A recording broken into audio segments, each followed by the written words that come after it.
turn the volume down. I keep forgetting when I'm doing so I'm working on OBS. I'm working on OBS. I'm working on OBS. So I keep forgetting that when you change scenes, if you've made an adjustment to one source um, in one scene and that source is carried over into another scene, all the settings will remain. So that music was probably pretty loud there at the beginning. I apologize. Um, it's Thanksgiving almost. I'm Nick, and this is Instruction Derby. Thank you. We are grooving. Bijatron is here. Thank you so much. We are grooving. And boy, I got to figure out a way to get the rights to that video and that song. Not sure who owns the rights to the games from the folks at Renovation Products these days, but if I could get that song and I could have that as my official intro video, I would love that. Please don't DMCA me. Although maybe if I do get DMCA'd for that, maybe I'll find out who owns it and I can talk to them and see if we can work out some sort of arrangement. I don't know what I'm talking about, but it's Wednesday. The Evercade dudes probably do know. You know what?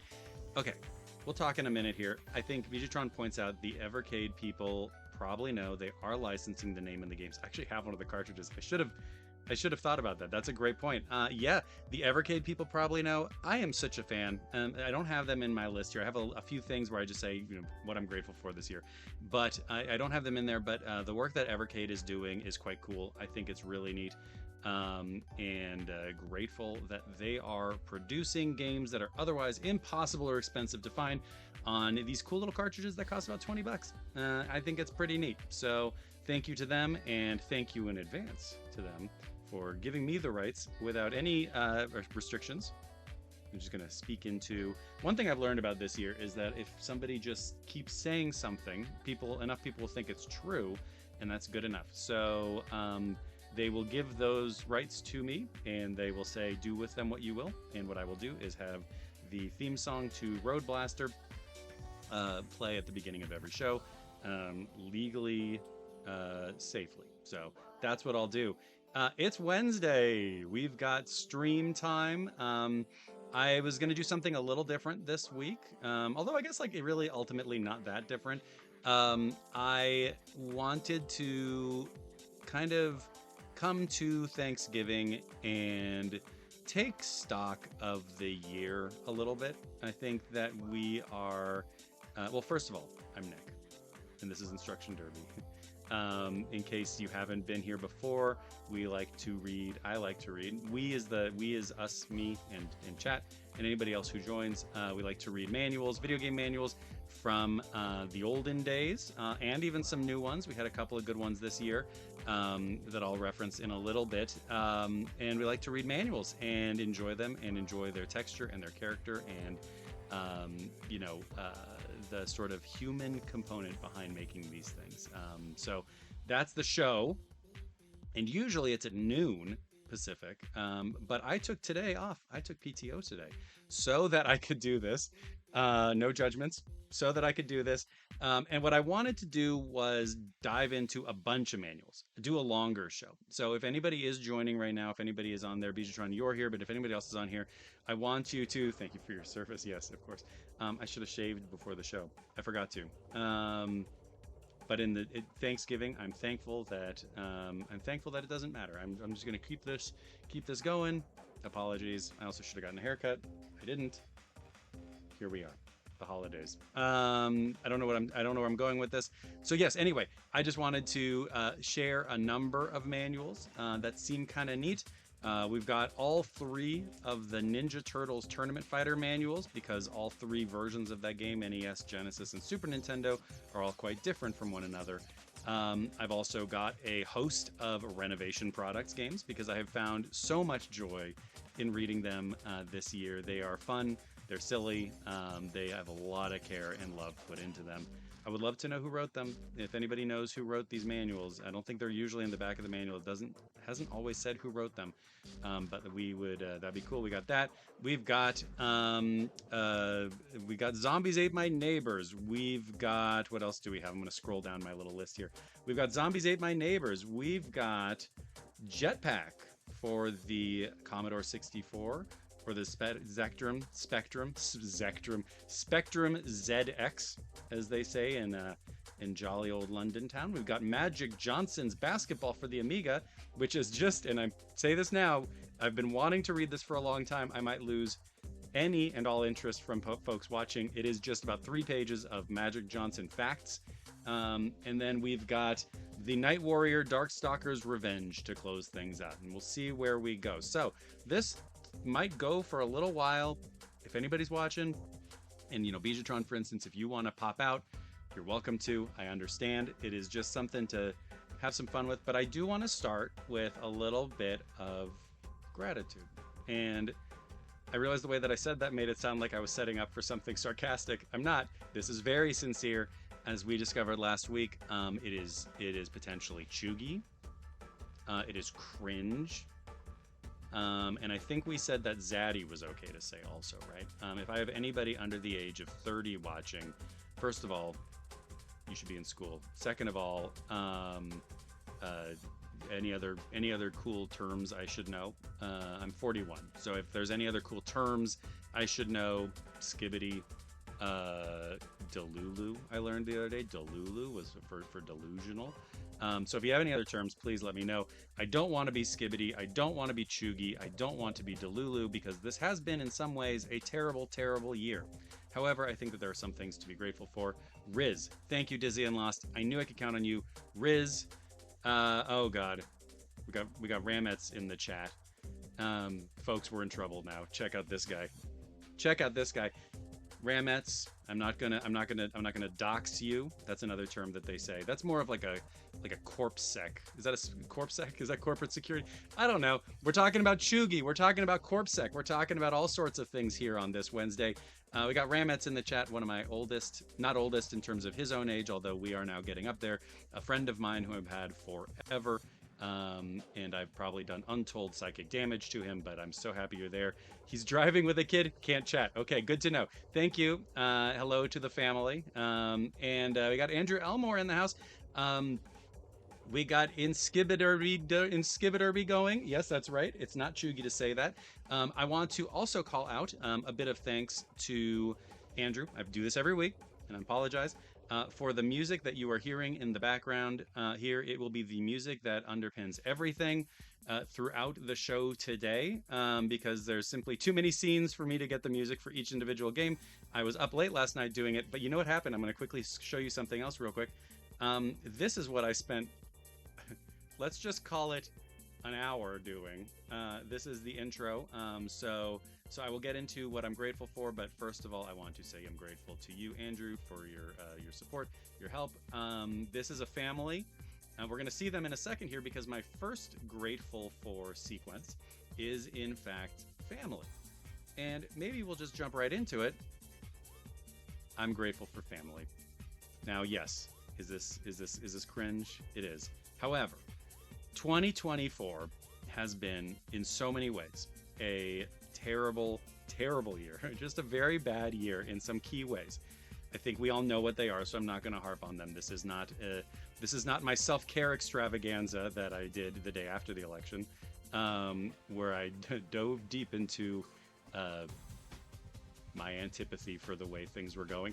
This is about gratitude. And so I will say, I didn't want to post my own family here because I did not ask them for permission. The kids are older now. I don't feel quite as comfortable posting them on main, as we say.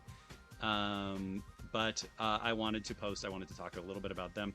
I'm so grateful in 2024 that among all the other crazy stuff going on, all the other not good stuff, I've got my family. I've got extended family nearby. I've got my parents nearby. They've got some health issues, but they're here. They're just over the bridge, so I get to see them and I get to help them. My wife's parents are just down the way. They support with our kids at school, pick up, all that. We had dinner with them last night. The in-laws are about a mile the other direction, and our kids and their kids love playing together, and they're some of the nicest folks. And of course, my family. I'm just so grateful that we've got health and a roof over our head and heads and all that good stuff. And so for me, I'm just really grateful for that. Throughout everything else in 2024, I always felt that no matter what wound up happening, I could at least lean back into these folks. And so I'm very grateful for that. I'm also grateful for the fact that they let me have this room with video games in it, because otherwise, where the hell else would they go? Where the hell else would these video games go? Probably the living room or the floor somewhere, based on how I organize my life. And I think that that's just my way of giving back to my family, keeping the video games out of the main space, except for a few, the PlayStation, the Evercade is actually up there. So anyway, yes, thank you to my family for humoring me on this stuff, and all that. I will also add to this here. I forgot to put a thing in there. Thank you to friends. ADHD is a hell of a drug. I've got the inattentive kind, which is fantastic. So that's good. But I wanted to thank friends, both like old and new. So again, we got Ramets here. We got Andrew Elmore. Chris is unable to make it today, Chris DeLeon, but wanted to thank him for support throughout all of these streams, and everybody in their Bijatron.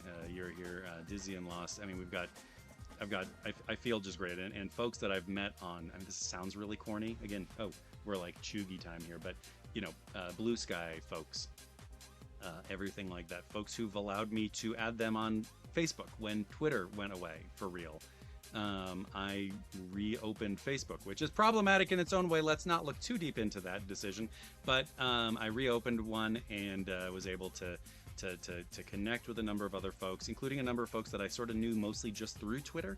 And I'm just grateful to be involved in that and included in conversations, and everybody here is amazing. Mastodon, holy smokes! I forgot about. I'm gonna be honest, Bijatron. I forgot about Mastodon. Is there a way to? This is not the conversation for the stream, but is there a way to cross post between Blue Sky and Mastodon? There's got to be, right? That would be ideal. I liked Mastodon. I was too dumb, and I think the world was too shaky. There is a way. Okay, Bijatron, maybe let's chat after, and I can ask you how that's done, because I think that would be cool. But anyway, friends, family, in 2024 at this point, we need more than ever to have whatever community we can around each other, to support each other, and to support folks who maybe don't have that or as much. So I'm grateful to have that. So that's one thing. I'd also like to thank, speaking of community, I want to call a shout out to teachers, just sort of in general. I think that they've been given, since I was a child, since I was born, oftentimes a really raw deal. And they take such incredible care of our kids and teach them all the things. My daughters have incredible teachers, have always had incredible teachers. And we're in a space of relative relative wealth, I think, here, in the Bay Area, with a school, maybe not the school district, the whole school, but with a school that is reasonably well funded. Of course, not by, not to the degree that it should be. So a lot of it rests on donations and fundraising and all that. But, we're fortunate in that regard. But teachers do so much with so little, and they are really under the gun right now. Both, elementary school, high school, college professors. There is an attack. I promise this is not just me sliding into being upset about stuff, but there is an attack on education from the right, really aggressive right now, and our teachers, I think, are probably feeling it like crazy, and I think we owe it to them to support them however we can. Donate, volunteer in classrooms or on the lunch yard or whatever, however old your kids are. If you don't have kids, find ways to support your school district and all that. And Ramets said exactly why I had to move. Yeah, Ramets did a big move, and as I understand it, the school stuff was a big part of that. Get somewhere that maybe isn't being quite as put upon by bad faith right-wing bullies, is maybe the hope. So do what we can, and yeah, so thank you to teachers, thank you so much, and camp counselors. I mean, shit, like anybody. Shoot, this was going to be a non-swear stream for Turkey Day, but I can't do it, I guess. I'm the turkey now. I don't know what that means. So yeah, so anyway, teachers, thank you. I will move on. They're incredible. I'd also like to send some appreciation to game developers. I think like we all know this on the stream, but the people who make video games at pretty much every level of it, artists, level designers, marketers, people. I'll say people like me. How about that? People who think about age ratings. Does that count? Making a video game is impossible. It just seems impossible. And the amount of coordination and collaboration and patience and pain that it takes to just put one of these things out is remarkable. And the people who do it are doing something that I think is really, really special. It is not easy, especially right now with the way that money is, with the way that funding is, and with the way that the world is. Sticking with creativity and being creative and providing creativity to people around the world is something that I just think is extremely meaningful and powerful, especially now.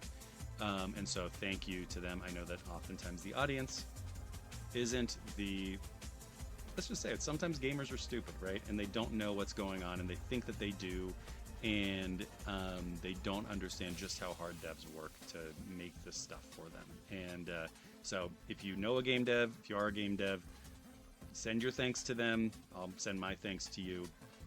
Video games are a heck of a thing, and I'm so grateful for it. Kind of coming off of that, I want to thank people who have been doing new video game manuals. This is something that I think there's been a little bit of an increase in recently. I've got a few examples. It's over here. It's backwards. The screen is backwards. A few examples of games that have either manuals, like fully built out manuals inside of the game itself, or have even printed some out. The publisher Inin does a great job of putting manuals on pretty much all of their, at least physical Switch titles that I've seen. Sometimes it's basically just a reprint of, an older manual, but these are great. Tunic is an incredible one. The physical edition of Tunic comes with the manual from it, and is just a joy to read through. Mullet Mad Jack has a great in-game manual as well, and The Plucky Squire, which I read earlier this year, is also a great example of a manual done for 2024. I believe that was done by a fella over at Devolver named Andy Kelly, I think, and I apologize if I got it wrong, but we read that one earlier in the year, and that was fantastic. The Tunic manual is, in fact, a part, and Hyper Gunsport, of course, from Brandon Sheffield. There's a lot of fun stuff in there as well. The Tunic manual, as Metz points out, I'm trying not to dox anybody, is so important, and it's so cool. And Hyper Gunsport is great. Necrosoft does cool stuff. So Demon School, wish listed. Demon School comes out next year, wish listed. And Dark Sector, speaking of games, Dark Sector is free on Steam right now. Let's do that. So Rametz is a public figure. I'm not gonna dox you. You can dox yourself. I don't want to do that to you. What if this nasty group of clearly intense people on the stream come at you? You can tell, I think, from the conversation that folks in the stream are just brutal and ready to fight. So of course they're not. I'm just kidding. This is some of the nicest group of people I've ever had a chance to hang out with, online or otherwise. So we got that. Grateful for new manuals, and I would also like to call out, and because I could do this forever, just kind of go in and grateful for everybody. I want to call out one group specifically. Oh, looks like I screwed this one up. Wait, no, I didn't. Can you hear? Is there some different music going on? I'm not sure. It sounds like maybe there's some different music. Oh my god. Oh my god, the Valkyrie is here. The Valkyrie, if anybody who's been watching the stream for a long time, it's so good to see you. The Valkyrie is here. If people who've been watching for a long time know that I love Volgar the Viking and Volgar the Viking 2, and got to do a little bit of a Volgar the Viking giveaway earlier in the year. And that was all by the grace and kindness of the good folks over at, hold on, the Valkyrie's doing something with magic. Oh my god. From the good folks over at Digital Eclipse. The Valkyrie did it. The Valkyrie's going to move over here so the Valkyrie can sort of talk and look, and this is incredible. So this is it. Yes, the production values are out of control here. This scene in the stream cost $400,000 for me to do. So I hope everybody enjoys it. So yeah, so thank you to the Valkyrie. Thank you to Digital Eclipse. Earlier in the year, I did that giveaway, and that was all because of the kindness of the folks over at Digital Eclipse. The holiday special is here. Mick Mayhem is here. This is fantastic. So Digital Eclipse, um, Mike Micah, obviously over at the helm there, Dan Amrick, everybody involved in that place, Chris Kohler. I have had the incredible fortune this year to be able to hang out with them, talk with them, learn from them, be around on things. Blue Ranger Dan, that's right, Dan Amrick is the voice of the Blue Ranger in their upcoming Power Rangers Rita's Rewind, which I got to play a few weeks ago, and it's a lot of fun. And I think we're in for a treat when that comes out on most consoles and PC on December 10th. The Switch version had a bit of a delay that was announced today that will be coming out on the 19th. But that just means that you have a chance to play it right before the Christmas break, right before the holiday break, when you don't have to worry about work. But it is great. I had a really good time with it, and the folks at Digital Eclipse, I think, are just doing incredible stuff. So please, they're my heroes too, Vidutron. I genuinely, it's so great. So just thanks to them for doing, I think, God's work in the game space. It has been a bright spot in a tough year for the industry in a lot of ways. And also Tetris Forever. Like, holy smokes, it's incredible. They just keep doing stuff. I honestly don't understand it. They just keep making stuff, and it all feels laser targeted to me. So thank you, Digital Eclipse. Thank you to everybody there. And then I got one more. Thank you, Valkyrie. It was good to see you. Oh, I just I wanted to also thank. I guess I kind of got this one earlier, and also a big thanks. And again, this is not intended to be sarcastic, but I realize how corny it is. It probably seems like it, but I am so grateful to all of to anybody here, anybody who's shown up at any point in 2024, viewers like you. I have not gotten an underwriting support from the Robert Wood Johnson Foundation. Importantly, funny to note, every time I hear the name Robert Wood Johnson Foundation, I think that's a funny name. I just think there's something funny about the name Wood Johnson. Don't know why. It's not for me to say, but I think it's funny. So maybe one day, after I talk with the people over at Evercade and they give me the rights to the Road Blaster intro, I can get an underwriting grant from the Robert Wood Johnson Foundation so I can say it more often. But y'all are amazing. I'm so grateful. It really means a lot. Like, I know I said this before. It means a lot to me. It's real dumb. And I am grateful to I got a thing. I just got really distracted because something happened in chat that I will share in a second because I don't know how this works, so bear with me. Doing this thing has been like really fun for me, and in a lot of ways this year it has been an escape from some stress, an escape from feeling kind of, I don't know, powerless, hopeless, I guess. I don't know. It's been a weird year, and being able to come in here and do this, I never thought even really once that like anybody would pop in and hang out, much less people coming in and repeatedly joining. And so thank you so much for everybody here and anybody who's ever come. Honestly, it's so cool to me. So thank you. Apologies for the you.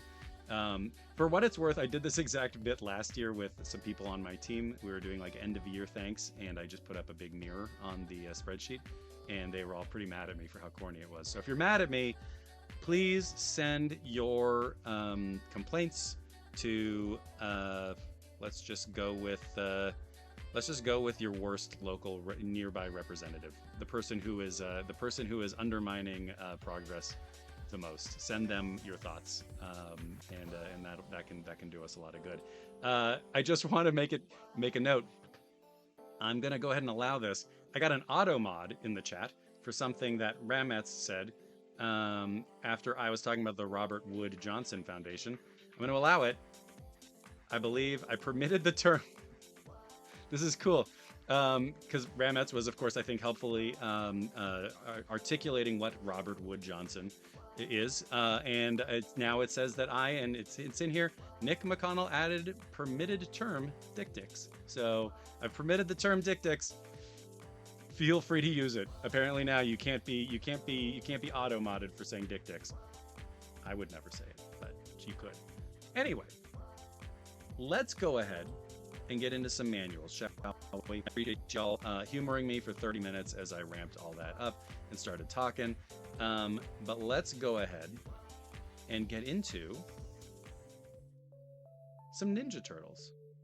So, Ninja Turtles Tournament Fighters is a game that, or are a set of games, is a set of games that I think is really interesting. I don't know much about how it was made, but I remember very clearly, as somebody who had a Genesis, an NES, and a Super Nintendo, asking my parents for all three of them because I knew that they were different enough, right? This is the era when video games on the SNES and the Genesis were different, and certainly games between those and the NES were different. I only ever got one. I got the Super Nintendo one, which I believe is the best of the three. I think it's a really good game, but it was Konami's attempt at a Street Fighter-like. It feels a lot like Street Fighter on the Super Nintendo. It is cool, and let's actually see if we can watch a little bit of it for a second. Let's just take a quick look. I didn't think this through here. Tournament Fighters, just so we all get a sense of what it is, and then I'll read all three of those. Tournament Fighter gameplay. Or actually, is there a commercial? Let's see if there's a commercial. Let's take a quick look. Ooh, okay. I'm going to switch screens. We're going to see if we can watch a commercial for it. Does that sound good? Tamed by success, the turtles lost their savage edge. Greed is dead. It's a new breed carved from the streets. Concrete fists batter alien flesh, one on one. As power joins forces with rage, ripping through fear, and no one sheds a tear for mutilated mutants. Giant warriors crushed by street tough turtles who have shed soft shells for a hard dose of reality. The Konami's Tournament Fighters. Ooh. Okay, so I didn't expect that. I should have looked at that last night. Oh my God. Are you not entertained? In Flashback 64 in the chat saying hello. Now seated for Gladiator 2. Enjoy it. I would like to go see that soon. So you can't hang. That's okay. Thank you for popping in. That's really cool. Yes, I think that Gladiator 2 and this stream are on target for hitting about the same amount of same box office for the weekend. That's not a dig against Gladiator 2. I'm not saying that Gladiator 2 is underperforming. It's doing quite well. I'm just saying that I am expecting that once I close this, I will see about $70 million in revenue coming in. So hopefully I'm not disappointed, but enjoy the movie. Thank you for that, Andrew Elmore. Andrew Elmore is making the tough but necessary statements in chat. That was pretty cool. Did you guys like the commercial? I thought that was pretty neat. So you know what? I'm gonna go ahead and share it in chat because why not, right? Let's go ahead. That way you can have it whenever you want, and we can watch it again.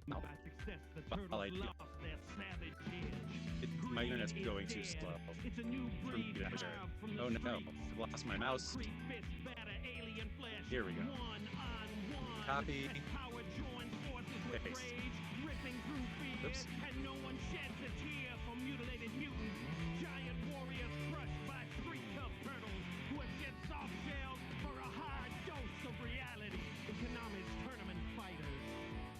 Konami's Tournament Fighters.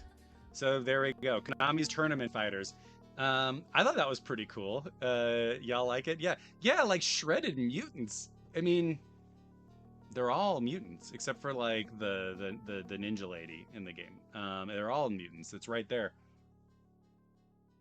We're shredding teenagers. We're shredding mutants. No big loss. So let's go ahead and read some of it, shall we? Let's start with the SNES manual. How does that sound? We'll start with the SNES manual, and we'll see how that goes. Ooh, oh, this is going to be painful. All right, let's do this here. Let's see. Thumbnail view? No, I don't want thumbnail view. 2-page view. That's better. Okay, let me know if y'all can see. That is it. Look at this cool image here in the back of Michelangelo. who I think we've said on the stream before, unfortunately was probably a Kennedy voter. We've got him right there, and he's a party dude, but it doesn't necessarily mean he's on the up and up. We got this cool art over here on the side, which I think is neat. The art in these on all these Konami games at the time was just incredible stuff. Really cool. I don't know if this is from Konami, the art, or like from like the Turtles people, but it looks real cool. I also like the logo. I don't know if you can see it here. I got that cool logo. I think this is a neat logo right here on the bottom of my screen. Anyway, let's read about it. Congratulations, just so you know, congratulations to all of us. Konami is proud to welcome you to Teenage Mutant Ninja Turtles Tournament Fighters for the Super Nintendo Entertainment System. We hope you enjoy the game, and we encourage you to read through this instruction booklet to get the most satisfaction from your new game. They said game twice in the same sentence. Now get ready, because you're about to see the Turtles in action like you've never seen them before. You're about to shred them. You got Channel 6 Presents. So there's a lot to read here. Bear with me, the font is small. Channel 6 Presents Tournament Fighters. It's bigger than the Super Bowl. Could they say that? I know that now you're supposed to say the big game. If we have any IP lawyers who specialize in the Super Bowl, I guess, let me know. Sound off in chat. It's bigger than the Super Bowl, bigger than any heavyweight championship, even bigger than WrestleFest 14. They're just going for it. The fiercest competitors from across the clicks. The TV reporter's image shrinks to a dot, then blips off the screen. That's it, man. I'm signing up. I'll show him what tough really means. With that, Raphael whips a sigh across the room where it sticks deep into the wall. These guys they got real problem. They got like real anger problems. Michelangelo and Donatello's the best Ninja Turtle, look up from their game of cards as plaster sprays on the floor. Dude, you better quit putting holes in April's walls, Michelangelo said. Oh man, they're damaging April's apartment. You know how ticked she gets when you do that. Leonardo turns to the others with a thoughtful expression on his face. You know, I think this tournament could be great, he says, but I don't know if all 4 of us should enter. Why don't we have a contest to see who's the toughest among us? Then send that guy to the... At that moment, an arrow crashes through the living room window and winds in front of Raph's head, missing him by an inches. Startled, the turtles look at the arrow and see a note. I can't read. A piece of paper tied around the shaft. All right, the Robert Wood Johnson Foundation. Leo reaches out, takes the note and reads it. When he finishes, he tells the others what was in the note. The 4 youths look at each other in awe and anger. Okay, it's time for action, Leo says with authority. I don't know who this Karai is. Maybe Master Splinter knows. Let's go and ask him. The tournament will have to wait for now. Stretch your muscles and get ready to fight. You have 2 paths to choose from. Fight in the tournament or play through the story. The tournament pits you against all the other characters in a major league slugfest. You'll fight hand to hand with the awesome Amagon and get your chance to slap around Wingnut if he doesn't floor you with his patented Moonbuster attack. War will show you how he earned his name as he smashes your tail into the ground, and Asuka will lay you out with her lightning-fast ninja kicks. And after a few electrifying rounds with Chrome Dome, you'll feel like you're made of clay. So if you're prepared for combat, this will be one street fight you'll never forget.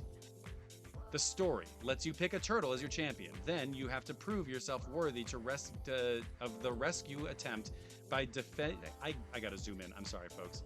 I gotta zoom in. How do I zoom in? Please, God, for the love of God, let me zoom in. I can't see at all. You know what? I'm gonna keep going. Let's do this. I'm gonna read closer. Y'all gonna get to see. This is like you're gonna get to see my pores. Pretty cool, if you ask me. If you're the toughest turtle, you'll go face to face with every character as you try to save April and Splinter. It's an all-out, face-smashing, bone-breaking brawl against the baddest group of mutants ever assembled in one game. Use really cool special attack moves and your powerful ninja weapons to beat your opponents to a pulp. Every round you win leads you closer to unraveling the mystery. Who is Karai? I know, you turn out your 40 control plus. Here's the problem. Bijatron is providing me helpful suggestions on how to zoom in. I am afraid that if I zoom in this screen at all, I am going to completely destroy the stream, and I don't know how to do it. So I'm just going to go ahead and look close. And if this is the end of my eyes, I'm grateful for 41 years of having these eyes. Yeah, battle modes, versus battle, controlling your fighter. You know, we're not going to read that. We know how this goes. I will call out as we kind of scroll through here just how violent that was. I feel like there's a real edge to the turtles in this. I don't know if they were getting darker and more intense at that time. You got Leonardo over here. He is 5'8". So here's another thing too. When I was playing with the toys, when I was playing with the turtles as toys, they were all like 5 foot, 5'1". And I remember, because I remember when I was 5 feet tall, I was like, cool, I'm as tall as Michelangelo. But here, Leonardo is 5'8". So maybe he finally truly hit puberty. He weighs 170 pounds, so he's a beefy boy. He has no hair. Yep. His eyes are black. His birthplace was McMahon's Pet Emporium, Chesapeake Bay.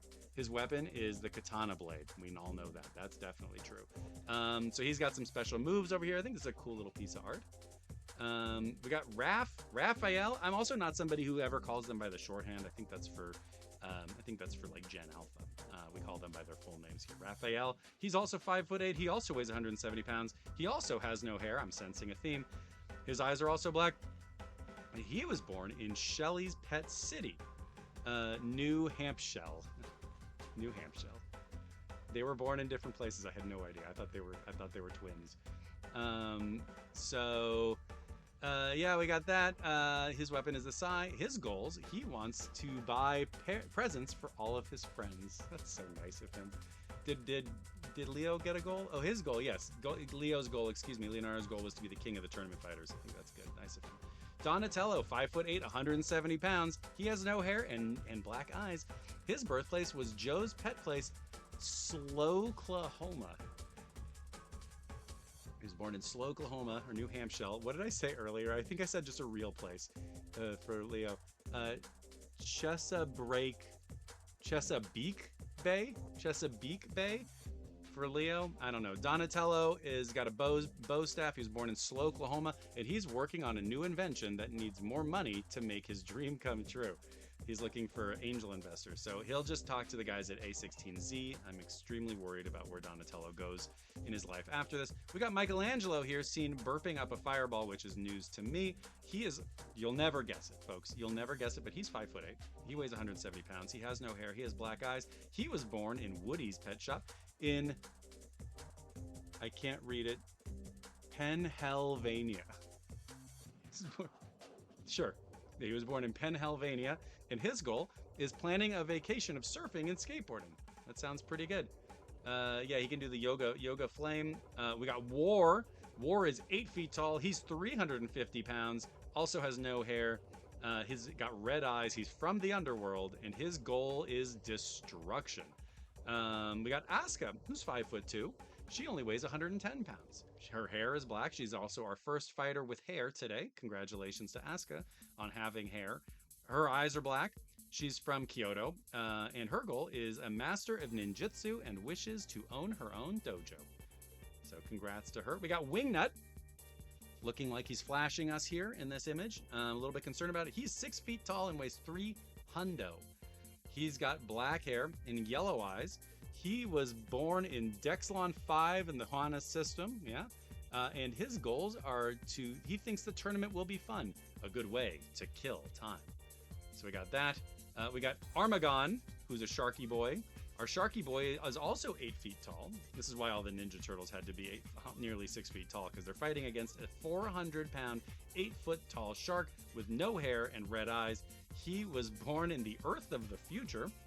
We just call that Earth. His goals are that this is his first step towards conquering Earth. So good luck to him, I think. We all say that. Chrome Dome is 5'10" and weighs 200 pounds. You and me both, Chrome Dome. That's less now. It's less. I stopped eating bread. And not because I wanted to, but it worked. Anyway, if you are in your 40s and need to lose weight, stop eating bread, I guess. And move from beer to wine. That's the answer. Chrome Dome wants to extract the Warriors program from his system memory. I too I think we all have some trauma we would like to extract from our system memory. We got Cyber Shredder, who's 6'6", 280 pounds, would make an incredible stretch five in the NBA. He's from Osaka, Japan, and his goal is to regain control over the mindless masses of New York. So I think, he's got a future in politics. I think that's cool. We got Rat King, who's 6'6", 280 pounds, from Greenwich Village. I don't think they did a joke there. To unite all rats under his power and create a kingdom of rats under the streets of New York City. Seems fine to me. And then Karai is restricted, so we don't know. So you got levels. You go around the whole country, it seems like, which is kind of cool. The screenshots down here are from an era where I think that Green Witch maybe? Green Witch? Yeah, because he's green. Andrew Elmore points out. I think that's actually quite likely.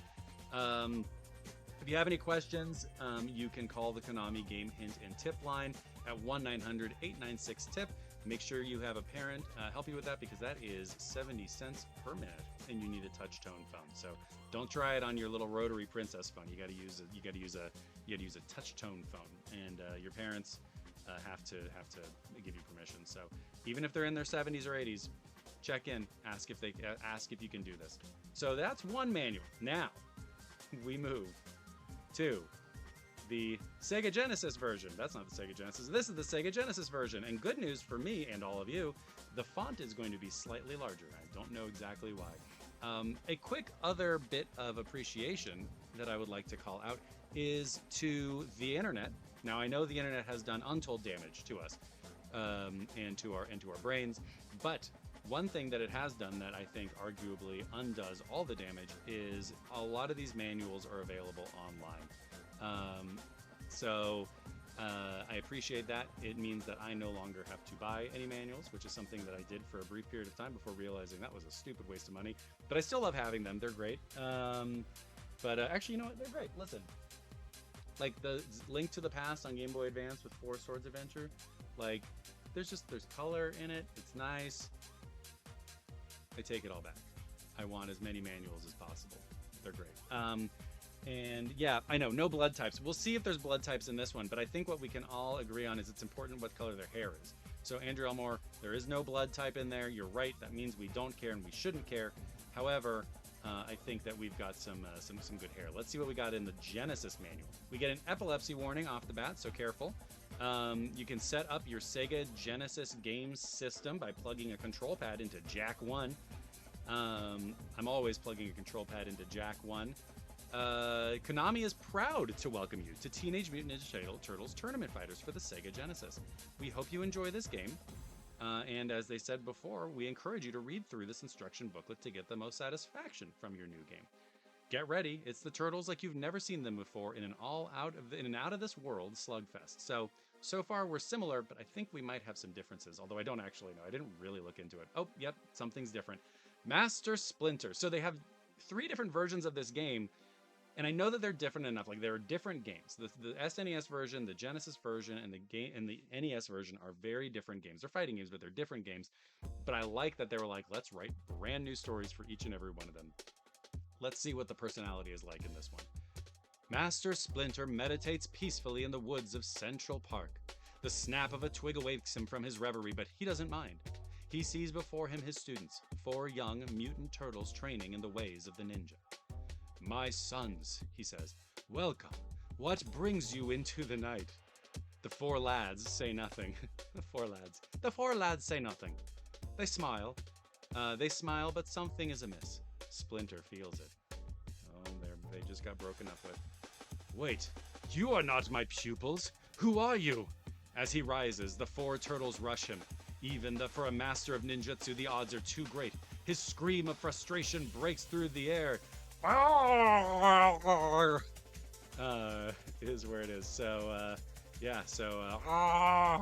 that reminds me of when we did that manual last week and they said wizard blurted. That's a phrase that I keep thinking about.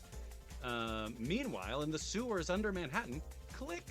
The TV cartoon of 2 teenage boys deep frying a mouse suddenly disappears. Jesus Christ! Come on! What are they watching? They're just watching like Spike and Mike's Twisted Festival of Animation. They're watching the Frog Baseball Beavis and Butthead episode. Jeez Louise. Wizard blurted. I gotta find out. Wait, I gotta get Wizard blurted into every stream. Last week we learned about a phrase, and the phrase was Wizard blurted. I don't remember the context, but it's a good phrase.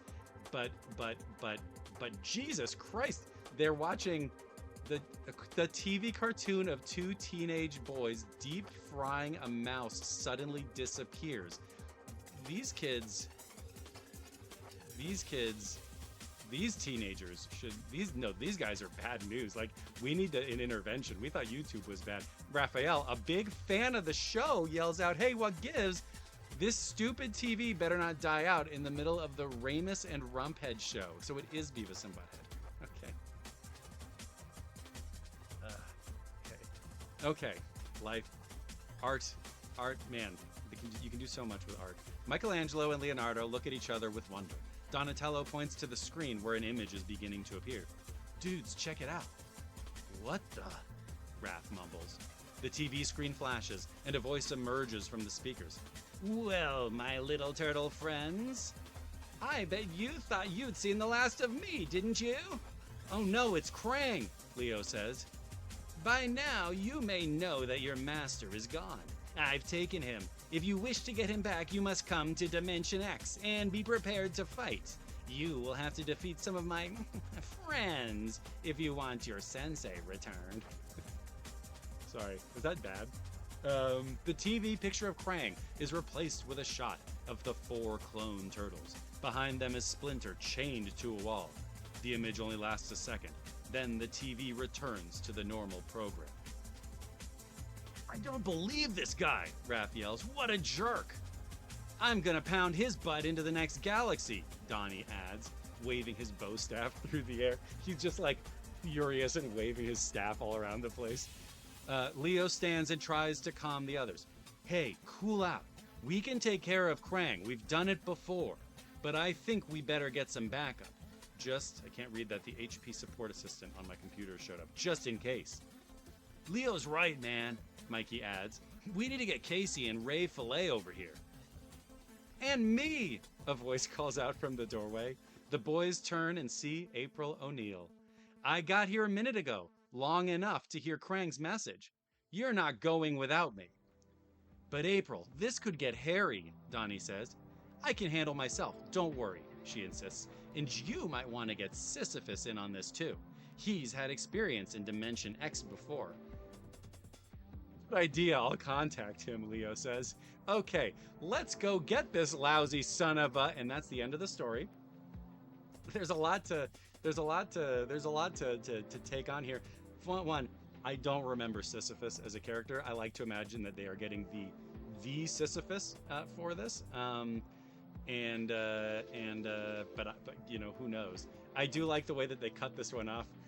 "Okay, let's go get this lousy son of a Teenage Mutant Ninja Turtles. Insert the game cartridge into the Sega Genesis system and turn on the power."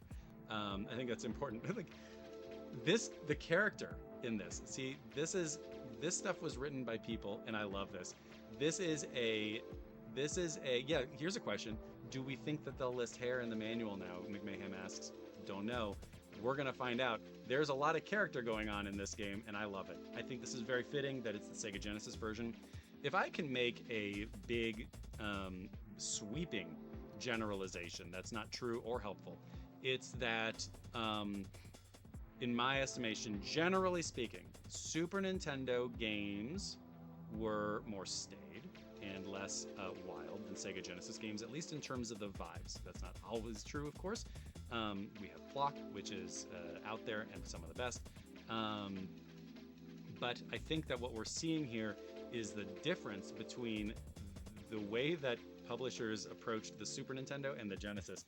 They knew that those of us who had a Sega Genesis were sickos and loved the good stuff, like fun story and things being a little bit less serious. So let's see what happens. You can practice mode. There you go. I'm not going to do that. Choosing your fighter. Maybe we'll find out a little bit more about our fighters. I don't know. 3 buttons on the gamepad. I think that's cool. If you're a hardcore Tournament Fighter fan, you can look up all the different moves, which is nice. The field of battle, instant replays. Leonardo. This is too bad. We're gonna get a. There's no. Not only is there no hair, and no blood type, there are no goals. There are no heights. We don't know how tall they are in this. We got Casey Jones. We got April O'Neil. April O'Neil and her famous move, the Ninja Claw. We got Ray Fillet, which is cool. He's a fishy boy. We got Sisyphus. His special moves are Beetlejuice, Beetle Flash, and of course the Hoverhorn. Who could forget? The Planet Guide. At least we get a Planet Guide. That's kind of nice. You got Bioplanet. A planet made of many layers of cellular tissue grown out of proportion. That's gross. Clone Leonardo is the enemy. You got Mirage Planet. A world where the living and non-living cannot be distinguished. Home of clone Michelangelo. Futuristic City Planet. A planet designed like the future cities of Earth and the homeland of clone Donatello. Magma Ocean Planet. Clone Raphael calls this planet of constantly flowing lava and erupting volcanoes home. And then you got a spaceship. An ally ship adrift in Dimension X is the territory of April's clone. You got your ice planet, a land of ice glittering with auroras. It's beautiful until clone Casey starts to wail on you. You got Ocean Planet. Hopefully they have Brian Fellows' Safari Planet, for anybody old enough to remember that. Clone Ray Fillet, Brian Fellows' Safari Planet, where clone Brian Fellow is on there. Clone Ray Fillet, please tell me if you don't know what I'm talking about. Clone Ray Fillet fits right in with this planet of vast oceans. Jungle Planet, it's a jungle all right, and the clone Sisyphus loves it. It's a jungle all right. I like these have progressively become more and more like I don't know, markety. That Ray Fillet is crazy. That was Andrew Elmore. I will send you some Brian Fellows, some of his oeuvre after this. Ancient Planet, dinosaurs roam freely, but Triceraton will see that your Roman days are numbered. And then you've got the Technodrome, an arena built and controlled by Krang and his robot. So there you go. That's the end. I'm going to say that the initial story there, if you have any questions, you can call 1-900-200-SEGA. Please get approval from your parents. This one is actually 95 cents a minute. So if you are calling to get support, 95 cents a minute. If you look at here, 95 cents a minute for a recorded tip, $1.50 a minute for live support, and $1.50 in what year did this come out in? 1990. Let's go with 1995. $1.50 is roughly $1,000. So that's a lot. So there we go. Let's go ahead and check out something a little bit different as we continue to go. And again, as I said at the beginning, this is a long stream. We're just done with hour 1. We haven't even gotten out of Tournament Fighters. Please feel free to take a breath, take a break, go on a vacation. I might still be here by the time you come back. But yes, this is the continuation. So please, I understand if anybody has to go. I don't want to be a problem. Feel free to post on Blue Sky or anywhere else if you'd like to. If other folks want to come in, they're gonna see a bunch of renovation games coming up next, which I think is exciting. So there's some math on the back. It looks like they were doing some multiplication. I can only imagine how annoyed this kid was that they had to stop and do some math work just after getting Teenage Mutant Ninja Turtles Tournament Fighters, on the NES. Now you got a different animal on the front of this. We got different animals for each game. This right here says, this time it's serious. Sure, being a teenager is fun. Like, they wrote completely different things. Sure, being a teenager is fun, but when you're also a ninja master and a mutated turtle, you're gonna face some real challenges. That's true. Shredder has issued a challenge that can't be ignored. So, if you want to see what kind of guts it takes to be a champion, then pop this Nintendo Entertainment System game pack into place, turn on the juice, and get ready to sweat like a turtle. The famous saying. One more thing. If you want a fighting chance in this Teenage Mutant Ninja Turtles Tournament Fighters game, you better read this instruction manual. Yeah, that's right. That's right. This is incredible. Who's the baddest? That's right. On a smoldering summer afternoon in the sewers below Manhattan, Leonardo tucks down, the long blades of his katana swords crossed in front of him, rolls forward, then stops in a crouch with one foot planted firmly in front of his body. His hands lash out to the sides, bringing the blades across the front of his body, with a scissor-like sheet. Halfway up to the move, the blades cut across and then through the burlap bulk of a practice dummy. Aw, dude, I just fixed that dummy. Leo looks over at Michelangelo, who's waving his arms in disgust. Sorry, but I've got to practice. Yeah, man, but do you know how long it takes to fill one of those sand dummies back up? I thought we said we weren't going to use the blades on it.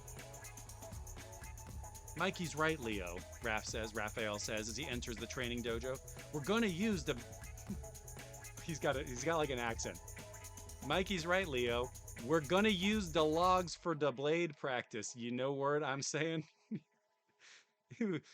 It's good that they used Sling Blade for Raph in this one. It's incredible. It's incredible the actor's range. But they dull my blades. I don't get a good sweeping follow through with kaboom!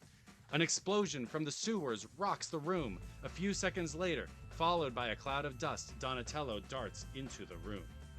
I want to make sure that I'm not missing out on anything upstairs here. Has anybody come up? I have people coming to do some work on the house, and I just want to make sure that I didn't miss anybody coming to the front door. Bear with me for 1 second, folks. Chat amongst yourselves. This is not the best way to do stuff, is it? Oh nope, nobody's come. Okay, we're good, folks. An explosion from the sewer rocks the room. A few seconds later, followed by a cloud of dust, Donatello darts into the room. Donnie, are you messing with explosives again, dude? No, Mike, this wasn't me, he says, brushing brick dust off his shell. I was heading down here to practice, and I saw this little remote-controlled boat coming upstream. Next thing I know, boom! The thing goes up like a grenade. But instead of fragments, it's spewed out a bunch of these little capsules. Oh. He reaches out to the others. In his 3 fingers is a golf ball-sized capsule with a piece of paper inside. Leonardo takes it. After careful examination, he twists it open and pulls out the paper. They look over his shoulder at the message. I offer you turtles a challenge. Let us meet in the streets of Manhattan and see which of us is the most powerful. Of course, you really don't stand a chance. I'm assuming he laughs. Shredder. Hey, let's have a tournament to see who fights Shredder. Great idea. Good idea, Leo, says Donatello. Let's go, dudes. Hand to hand, no weapons. We'll show Shredder who's toughest. That's great, because if there's one thing that is important about the Ninja Turtles is that they don't use their weapons. Ramets, thank you for coming. You're my hero. Thank you so much for coming by. I appreciate it. Have a good day. Drive safe. See you around. Happy Thanksgiving. You get the Turtles. Story mode, one person playing as a turtle against all. This is where our story picks up. The boys are trying to find out who is the toughest turtle, and therefore who will head on to the ultimate showdown with Shredder. Along the way, the player must test his or her skills against the turtles, against each turtle and 2 other turtle friends, the quick-tempered Casey Jones and the fireman-turned-samurai dragon Hothead. The expanded universe here is incredible. And then there's 2-player mode. You get to fight. There's CPU mode. There's tournament mode. Let's see if we learn a little bit about the turtles. Maybe they'll give us our blood types. We don't get blood types. We don't get hair. We don't get eyes. We don't get height. But we do get Leonardo is the leader of the group and a loyal practitioner of the art of ninjutsu. He is a perfectionist, but only possesses average power. He's also the worst Ninja Turtle. That's the truth. I'm sorry to say it.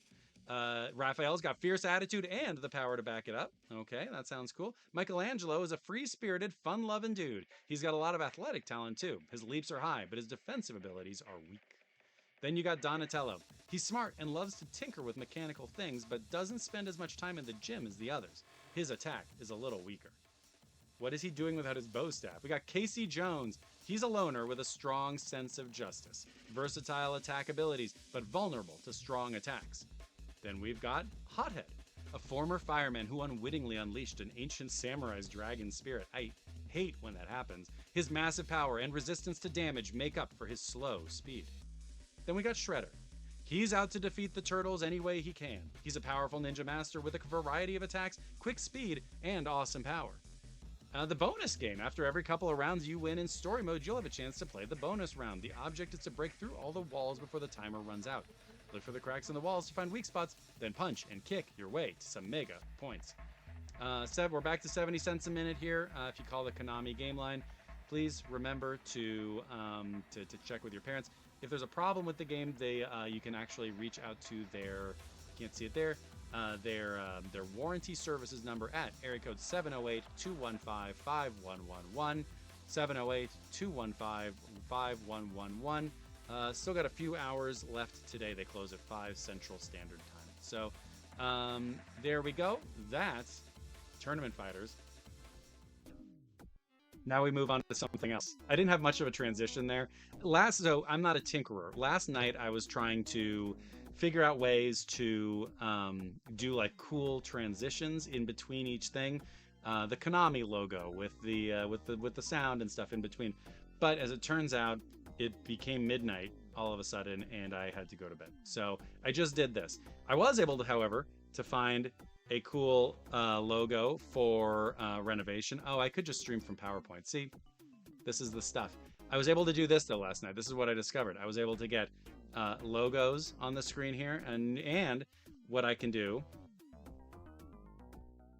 there, that's the one, is I can have a little slideshow. So these are the manuals that we're going to read from Renovation. I'm going to take a quick sip of water. Renovation Products is one of those studios that I didn't know anything about. I still don't know anything about it, but don't worry. I know I don't learn things. This isn't that kind of show. But I played a bunch of the games growing up. I just never knew who they were from. And they always felt like weird and often different to me. Not in a bad way. But I remember playing Beast Wrestler, for instance, at a friend's house and being like, there's nothing else. I've never played anything like this. So I read the manual for Beast Wrestler earlier in this year and fell in love with it and started to just sort of read, renovation product manuals when I didn't know what else to read. And I felt like in some capacity, they're all incredible. They gave us Beastmaster. They gave us Wizard Blurted from, I believe it was Master of Monsters, the manual we read last week. So lots of good stuff in there. So I thought, why not read a few manuals from the good folks over at Renovation. So let's go ahead and figure out why my computer's doing something stupid. Hold on. Okay. You ready to read Renovation? Gonna take a sip. Quick sip. I'm gonna post on Blue Sky. Hour 2. Give me a second. Posting on Blue Sky. Oops. Hour 2. Hour 2. Now. Renovation Products. This is exciting, isn't it, when you get to see somebody doing this? Renovation Products. Let's go. Okay. It's exciting. Let's see. We'll see how that goes. Thank you. Andrew, that was a fast like. Thank you very much. I appreciate that. Okay. Let's read. Let's read Renovation Products, and let's go first with whatever of the Ninja. Revenge of the Ninja. I'm going to make this a bit smaller because boy is this big. Revenge of the Ninja, and I believe Revenge of the Ninja is a what is it called? FMV game. You know what? Let's do this. Revenge of the Ninja Sega CD gameplay. Let's see what that looks like. Let's just play. Let's watch this for a brief minute. Does that sound good? How does everybody feel about that? I'm in no rush. Are we gonna get an ad? All right, guys. I just wanted to go over some best practices today. Oh God, make it stop! No, why are they everywhere? Oh. So shut up. Just shut up. Let's watch a little Sega CD. It'd be cool if there's a good intro video. Maybe there will be. It's quiet. I don't know if anything can hear it. Game creative staff. Wolf Team. Wolf Team. That's the future. Revenge of the Ninja.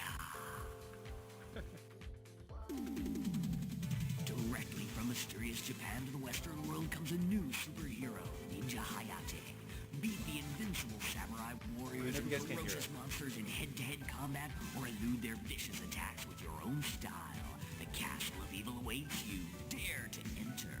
Good luck. Cool. The guy's got a real, like, he's talking like this.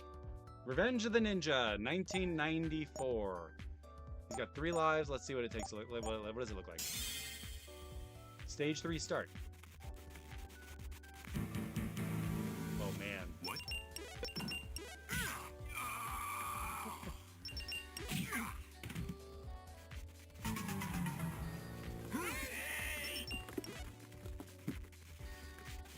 It's a pretty slow move. Okay, congrats. He did it. I think I get the idea, I suppose. Where does this game take us? That's the question. Ooh, he fights lions. Dogs.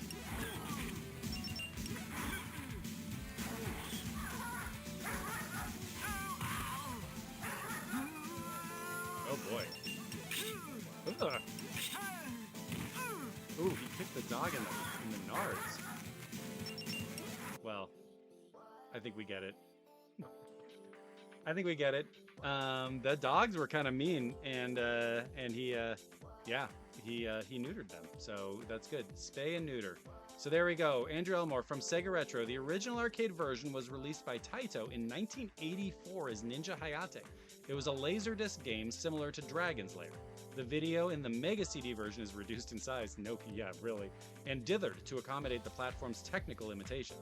The original arcade version had no music except the opening and ending theme, but the Mega CD version features newly composed music. The music is attributed to one S. Tamura. So that's cool. Thank you for that. Appreciate that insight. That is kind of neat, and that tells us a little bit about where things are at. Man, that was a real. That was a small file size they had to use for that, I bet. I think that's pretty cool. This game is rated MA13, so if there's anybody under the age of 13 here, the VRC helpfully reminds us that it is illegal for you to see it. Read before using your Sega video game system. This is just about, your Sega CD. Make sure that you don't leave a screen on too long on a tube TV. Renovation Products would like to thank you for purchasing Revenge of the Ninja for your Sega CD system. Read this instruction manual carefully. There we go. The Quest for Justice. Oh, this one starts off promisingly. My face contorted in pain as the heavy stick slammed into my thigh. I took control of my anger as I high-kicked my opponent's face. As he hit the ground, I knew I was victorious. I've studied Desmo for almost 16 years. Most of my studies were in Gela, my hometown. I've been at this school in Kamala for over... Sometimes you're reminded of what happened this year. For over a year now, the longest I've ever been away from home. As I remember Gela, I reach for my necklace. 2 years ago, Astov, the king of Gela, wore this very necklace. He was kidnapped and then brutally killed by Luigi. Luigi. Is that Luigi or Luigi? Luigi. The despised ruler of the Castle of Evil. Astov's daughter, Teresita, Terry to me, found this necklace in the wood and gave it to me before I left for Kamala. As she put it around my neck, Terry said, Hayate, you are like my father, very strong but kind and gentle.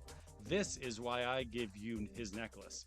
May it be a symbol of your duty to your homeland as you seek your fortune and hone your skills. When I woke the next day, Kamala was quieter than usual. This morning, the morning air felt heavier and a dark cloud loomed over my soul. I knew something was wrong.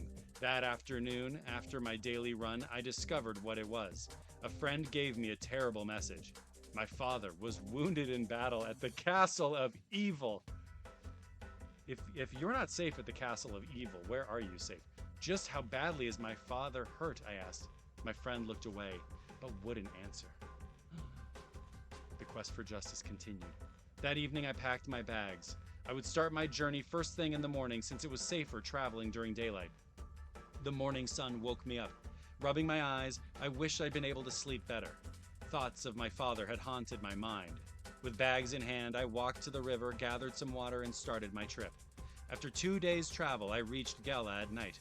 I was glad of the late hour, since it prevented the nosy townspeople from discovering my return. As I walked through the door of my home, I saw my father sleeping on his bed. He looked pale and exhausted. I decided I would wait to talk with him in the morning. He seems fine. I went to my old room. Nothing had changed. He still had his Michael Jordan poster on the wall. I climbed into bed knowing that this would be the best sleep I've had and gotten in a long time. I'm finally home with my father, I thought, smiling to myself as I fell asleep.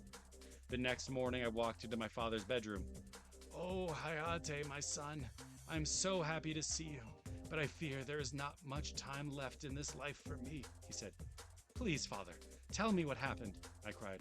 "Luigi, the evil wizard, has kidnapped the princess. I stormed the castle of evil to save Terry, and I was mortally wounded." Anger started to build up inside me. "Damn that Luigi!" I shouted. My father continued to speak of the castle and the evil within it. "Listen carefully, my son. Luigi has used magic to hurt all who oppose him. Luigi is now very powerful, and I grow too old to protect the townspeople and honor our family's ancient oath. Now, I must leave you with this task." The year of Luigi. "Father, I am much too young. My training is still incomplete," I cried. Father continued to speak in a whisper about the castle and its growing evil. "I am not just leaving you in charge of the townspeople and their safety because you are my son. I am leaving this honor to you because you, unlike most people, have learned to wear no mask, only the face of truth." Oh boy, where was his father on January 6th? "Remember, my son, one who believes in the power of the ninja is the one who believes in himself. Hayate, I am leaving this mortal life, but I will still live within your soul. I will be beside you, aiding you in your quest. Goodbye, my son," he said. No, his voice getting softer and softer. Sorry, I'm ramping him up. "No," I cried. "Father, don't leave me." But he was gone. My father's hand became cold. That's fast. Does it happen that fast? A tear fell from my eye and on to my father's hand. I sat there for what seemed like hours, yet only a few minutes had passed. Thoughts of Luigi, the castle, and Princess Terry filled my mind. I loved the princess with all my heart, but as I sat there, I felt such fear. Could I do it? With that thought in my mind, another tear fell from my cheek and splashed upon my father's sword. As I watched with amazement, the sword glowed. Its heat melted my tear. I remembered my father's words about believing in the power of the ninja. I knew what he meant. I vowed I would protect the townspeople, save the princess, and destroy Luigi. I picked up my father's sword and yelled to the heavens above, "Father, I believe in the power of the ninja. I believe in the quest, my family's honor, and most of all, I believe in you." As I said those words, the sword jumped in my hand. Whoa. And began to the Robert Wood Johnson Foundation. The sword jumped in my hand and began to move in the direction of the castle. He's got like a dowsing rod sword. I followed with pride as my quest for truth to save the princess and most of all revenge began. So there you go. You put the disc in and you get to go fight Luigi, the mystic storyteller. That's cool. You get your animation. I think this is a cool visualization of the controller. That's kind of neat. Different control schemes, different challenges, different places. Kamala is a country south of Gela. Kamala is known primarily for its beauty and serenity. Its people are dedicated to the art of Desmo, an ancient form of spiritual enlightenment and physical fighting practiced by a select group of warriors. Only the true warriors of good can come to Kamala for Desmo training. Very few warriors are pure enough of spirit to experience the final levels of Desmo and become masters of the ninja arts. Gela, Hayate's homeland, is known for its rich land, bountiful crops, and dark forests. Its people are well informed in the ways of life, that's good, and use their knowledge to spread the way of good. They are mysterious and reclusive. I think we could use them in there. We got a guy here named Marco Kilmore. We're going to introduce Marco Kilmore. I'm going to guess he's not a good guy. Kilmore's frightening appearance is due to one of Luigi's experiments gone wrong. I know it's not Luigi, I can't stop saying it. At the age of 9, Kilmore was, Marco Kilmore, age 9. Kilmore was a participant in Luigi's attempt to harness superhuman strength, but when the experiment failed, he was transformed into a number of different birds and beasts, and is now a cross between a rooster and a fire-breathing dragon. Enraged, Kilmore vowed to wreak havoc upon the world. Now, as a servant of evil, Kilmore lives only to destroy good. We got Zalin, Avenger of Darkness. Zalin, the Avenger of Darkness and Master of the Mortal Mind, is said to be 160 years old. He has been, that's how I feel when I try to say Chugi. He has been on his own since the age of 6 when he was kicked out of his home and exiled from his town for reasons too horrible to mention. He decided to take matters into his own hand and destroy everything and everyone. Now he worships the dark side and follows his master Luigi's every whim. Although he is armed with a deadly spear, he is most dangerous because of his ability to build the machines of destruction, which are placed strategically around the castle. Kilmore is a Tengu. Yes. Marco Kilmore is a great Blue Sky Halloween name. You should, Andrew Elmore, you should absolutely do that. This game, Space Astro Cat, hello, is I forgot. This game is Revenge of the Ninja on the Sega CD. And it is an FMV game.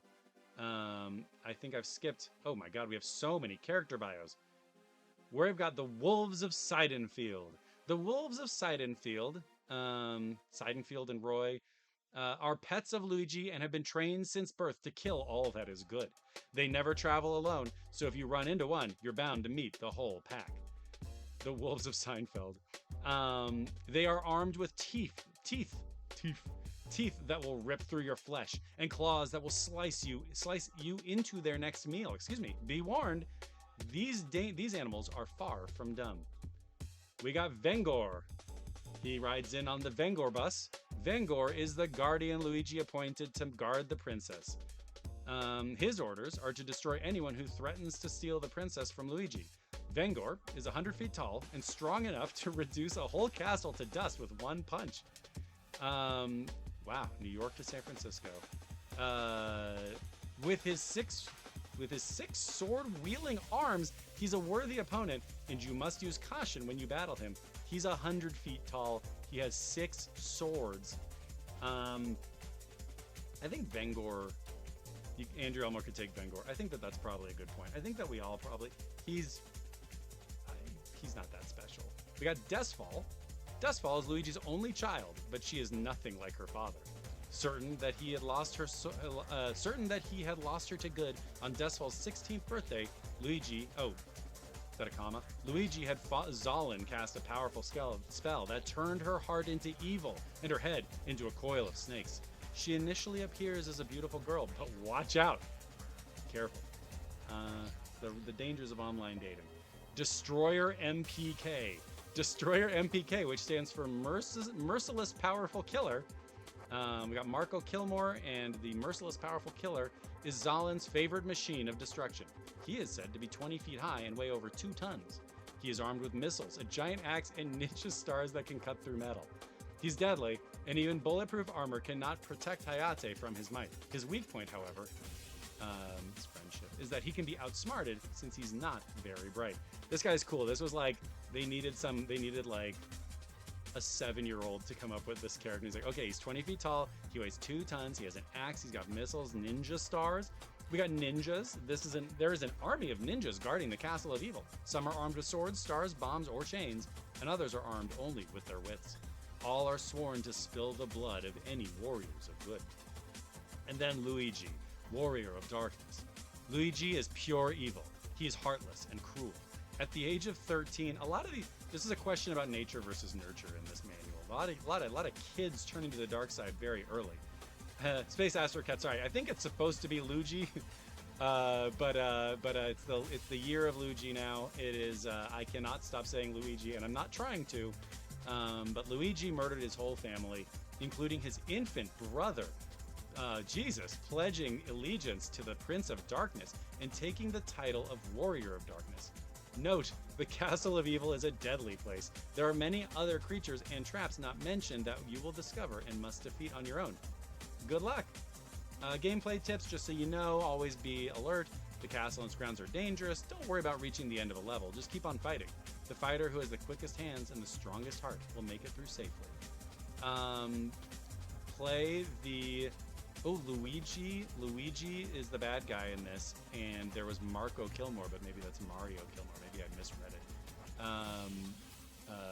The Mario and Luigi Superstar Saga is a different kind of game now with these guys in charge. Play the game in the easier modes first before trying to play it in the more difficult modes. So just something to keep in mind. You can watch the video afterwards, and you get your Master of the Ninja Arts degree. Wow, those who have completed their training and have proven themselves to be pure of heart and courage are special people. These few are recognized as Masters of the Ninja Arts. To commemorate their achievements, they are awarded the Master of Ninja Arts degree.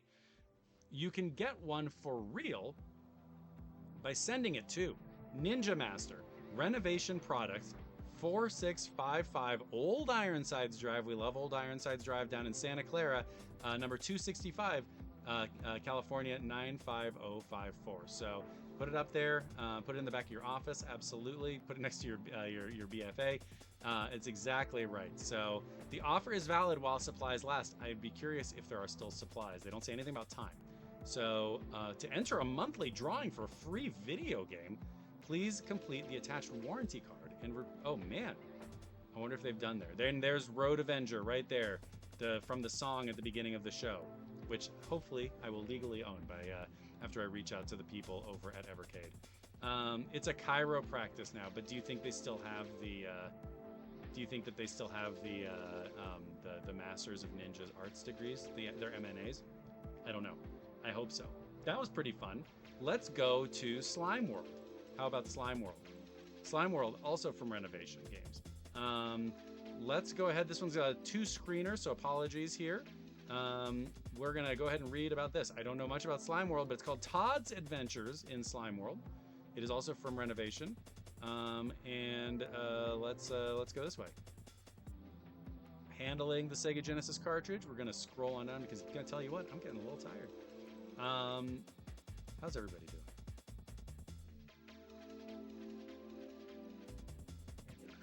Andrew Elmore, the Masters of Ninja Arts degrees are probably the only degrees on the walls of a chiropractic. Oh, you want to look back at the RPG? Yeah. Okay, so the RPG appears to be called Treasure.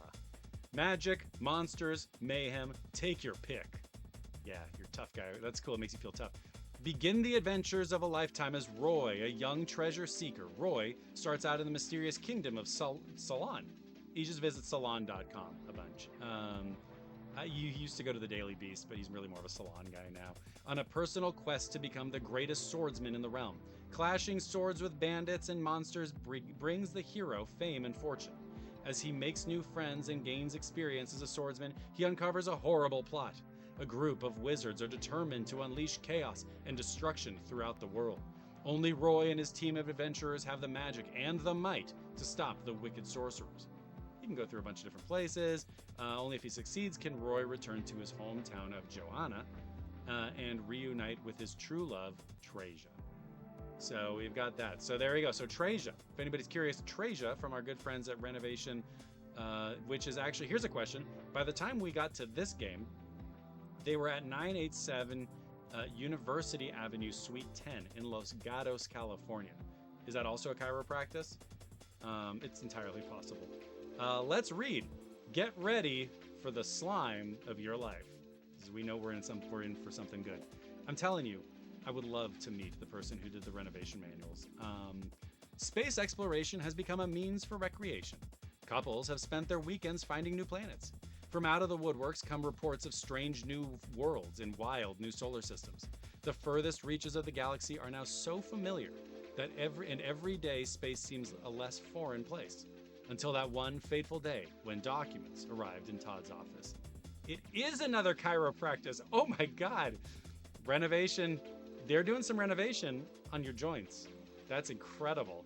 That's incredible. We've learned this. Every location that Renovation has ever touched is a chiropractic now. We've strayed too far from God. Todd, I like that. It's unfateful day when documents arrived in Todd's office. Not just like new documents, right? Like the first time ever any documents have arrived in Todd's office. Congrats to Todd. Todd was getting antsy sitting behind a desk. He'd been without a mission for almost 6 hours when his counterpart Rooney came rushing in with a manila folder. Sweat was flowing off Rooney's cheeks and his eyeballs were practically sprinting from his skull. Todd! Calm down, Todd replied. What is it? What's in your hand? It's orders, I think, Todd. Hurry, open it up. Okay. I'm just as excited as you are. Before I open this, put your eyeballs back in your head. Who knows, maybe we'll get out of this cubicle, Todd replied. Things like this happened almost on a daily basis. The space exploration business was thriving as the planet Earth became more and more boring to the human intellect. Seeing earthly locations was old hat. Everyone had enough of the Grand Canyon and the Great Wall of China. When Todd pulled the envelope open, his hands got covered with the clear glue stick indigenous to manila folders. Man, I hate this slime. Orders always come right down the hall, which I open immediately so I can get off my rear. Why do they put this goopy stuff all over it? Read it. I'm in suspense, Todd. All right.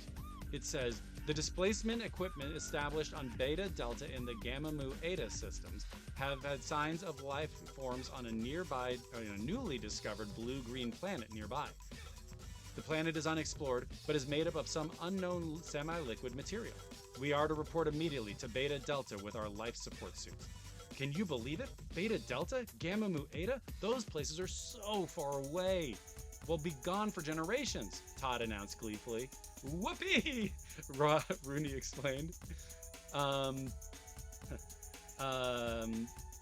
Todd grabbed his key and a stick of chewing gum, then shut out the light. He knocked down one side of his cubicle as he raced behind Rooney. He turned around quickly to see a chain reaction of cubicles falling and people moaning. Man, I love this job. Little did Todd and Rooney realize that the slime world already claimed some victims. The globs of green, blue, and red slime gurgle around now, expecting new victims who hope to colonize its seemingly docile surface. But the planet awaits their arrival to challenge their survival. Honestly, it sounds like the planet is in the right. So you can turn on Slime World. I don't know exactly what kind of game Slime World is. Maybe we should have figured that out beforehand. But you got some cool. You are here. Look at the map in the world. Okay. I don't know if it's an RPG or a shooter. I'm not going to look too deeply into it. Maybe we'll find something out afterwards. There is a lot to read here, and I'm not going to do it. The slime planet composition door defines a room. Todd can walk through it. A secret door works like a door, but Todd moves vertically through it. It looks like normal ground, but Todd may fall through one or jump through it. A super secret door, like normal slime, but if Todd shoots, it vanishes, creating a permanent opening. I don't know if this is a search action game or what, but there's a lot going on in it. Slime creatures. Snapjaw sits embedded in slime with its mouth open waiting to eat Todd. Shoot it several times to kill it. Hidden Snapjaw, basically the same thing, but he's hidden. Octospid jumps up and down in a room. It can be killed with one shot, travels in packs, and moves quite fast. And then you got Red Eye, hovers in one place until Todd gets too close, which I think is kind of neat. I think those are the people. Okay, cool. Everything's good. The delivery happened and I don't have to go upstairs. That gives me a chance to take a sip of water. I'm going to tell you, reading for a long time is tiring. I appreciate y'all in chat. I really do. You got maggots, you got drools. They hover above Todd, dripping slime on his head. It takes a random number of shots to kill him. Could be anything. You got a tapeworm. Unfortunately, that is something that is all too real. This is a squirmy worm. You got a squirmy wormy that comes out of the ceiling. Its head hurts Todd. If shot in the head, it is stunned for a while and retracts into the slime. This is a manual marathon. You got Bloodfly, a close relative to the fly head, which I did not read because I'm being lazy right now. But I want to call attention to this name, Blood Groach. Is there a regular Groach? You got the Blood Groach, a relative of the Groach. I must have missed it. It is red and explodes in red slime when killed. It moves faster than the normal Groach. Is the Groach here? This is like when my kids were young and they called the Grinch the Grunch, and I always thought that was a cool and gross name for it. So I'm not seeing the. Oh, there's the Groach. There's the Groach. Moves left and right, easy to kill. Today Today we are all relatives of the Groach. Groach blurted. How much do you get for the Groach? Groach is only 3,900 points. Adventures in Slime World, you get Adventure 1 is easy. Oh, the goals of Slime World vary from adventure to adventure and are indicated at the beginning of the game. Each adventure has its own unique world map. This is kind of interesting.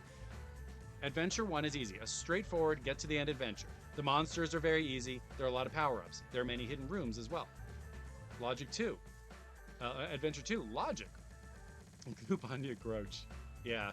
A logical challenge. The water gun does not work. Groach. So Todd can't just blaze his way through. It is a series of puzzle-like situations which must be solved. If Todd dies, the whole world gets restored. You get exploration. The ship was destroyed while in orbit around the slime planet, and Todd must find his way out of the maze. Suspense. Slime World is about to melt, but Todd is forced to land for repairs. The only thing that will stabilize the slime planet is to harvest mushrooms. Each mushroom found keeps Slime World from melting for another minute, up to a maximum of 5 minutes. This is incredible. There's action. The ship was destroyed in the worst part of Slime World. The financial district. Find the escape and the rescue ship. And then arcade. This is the toughest adventure. Similar to the action level in which Todd must find the exit to the maze, but there are no restarts. If he dies, he must start over. It is a short maze, but tough, nevertheless. So this is a game with like 6 distinct gameplay styles. This is incredible. The Blood Groach is A24's latest elevated horror picture, but it's about trauma and bodies and spaces. Yeah, that's right. The Blood Groach. It makes me feel smart seeing it. So there you go. You got some notes, just in case anybody needs to. You get a little rocket ship at the bottom of the page here. Feel free again to reach out to the chiropractor at 987 University Avenue, Suite 10 in Los Gatos, California, which moves us on to Ernest Evans, a game I know truly nothing about, but I think appears to be similar to Indiana Jones. I chose it because I liked the name Ernest Evans. I think that that's kind of cool. Let's take a quick look here, a quick break, at Ernest Evans. Sega Genesis. This will give me a quick break to read. Mega Drive, Ernest Evans, long play. Sorry, we got an ad. I don't condone this ad. I don't condone the Galaxy S24. Get Sega. Ooh. Wolf Team again. Wolf Team, our friends from Ninja, the Ninja game that I forgot.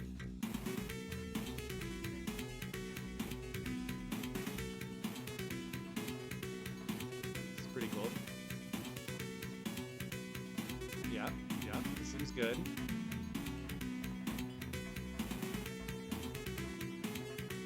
Long shot. Dramatic. Yep, okay. The longest shot in video games. Ernest Evans, 1992. I was 9 years old.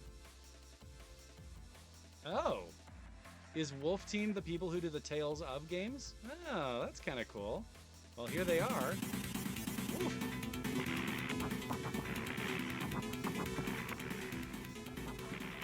Is that kind of like, you guys ready for some Sega Genesis? This is so Genesis.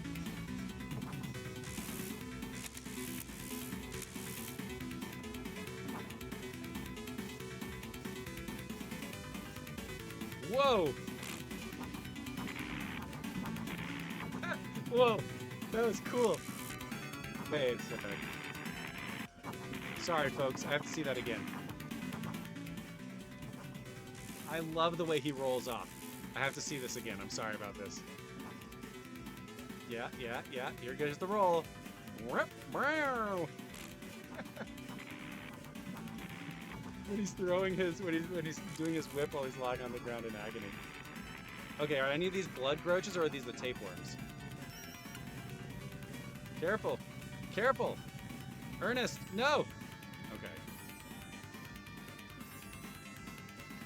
This is so cool. Oh man, look at this. I think this is cool. This is such a texture to it. Alright. Well, that's Ernest Evans, the game. I thought that was pretty cool. I really liked when he rolled off the edge. Yes, I bet that game looks incredible on a CRT. Maybe one day I'll buy it. My Mister is coming soon. It should be coming soon. I've just bought one pre-tariffs, so that's exciting. This is about your Sega Genesis, how to do it. Dr. Ernest Evans carefully adjusted the pillow that supported his back and turned to his long-haired grandson, who was slowly assembling a linked chain with raw materials. His long-haired grandson. Ernest Evans is a reactionary. Dr. Ernest Evans. What? Is there... Okay, I'm confused. Ernest, my young boy. Oh, he also named him Dr. Ernest Evans. Maybe he's Irvis Evans Jr. Ernest, my young boy, there is something I must ask of you, and you must listen intently. I have an important task for you now that you are old enough, Evans said. Gramp, can it wait? Shut up, Gramps. Gramp, can it wait? I have to finish my chain cord or I'll never drag that gold chest out of the creek, young Ernest replied. Please listen. I have been waiting many years. He's like, shut up. Listen to me. I have been waiting many years until I could pass this vital information on. Your father had to care for you and Annette, so I've kept this inside until now, Evans replied. Is he going to learn about who his real parents are? Ernest gazed at his grandfather with renewed interest. Awesome, he thought. Maybe I could become a great man like Gramp. When your mother foiled the ambitions of Vincente de Marco Kilman, she confided in me a secret that she had discovered. Annette told me about 3 precious idols, Evan said. What about the idols, Gramp? Ernest asked. These idols were scattered around the world by Heister before its power was crushed. Annette knew where the first idol was, and we found it in the Santa Clara Valley of California in 1940. Sure. Your mother, they found it in Los Gatos. It's great. Your mother died shortly. I'm sorry. I'm really thrown off. They found it in Santana Row next to the Cheesecake Factory. Your grandmother died shortly after, and your father came to live with me. He fell for Annette, and then I continued the search myself. What's the big deal about these statues? Why such an extensive search, Gramp? Annette told me about the idols, when together, would bring about evil beyond comprehension. Evans continued. This evil, known as Mavor, wouldn't wipe out civilization and start over like its counterpart Heister. It would meld with the planet and roam the universe forever.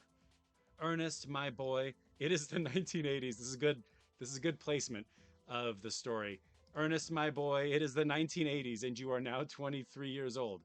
I have one statue, and Annette told me that DeMarco's remaining syndicate, led by a man named Tressiter, holds another.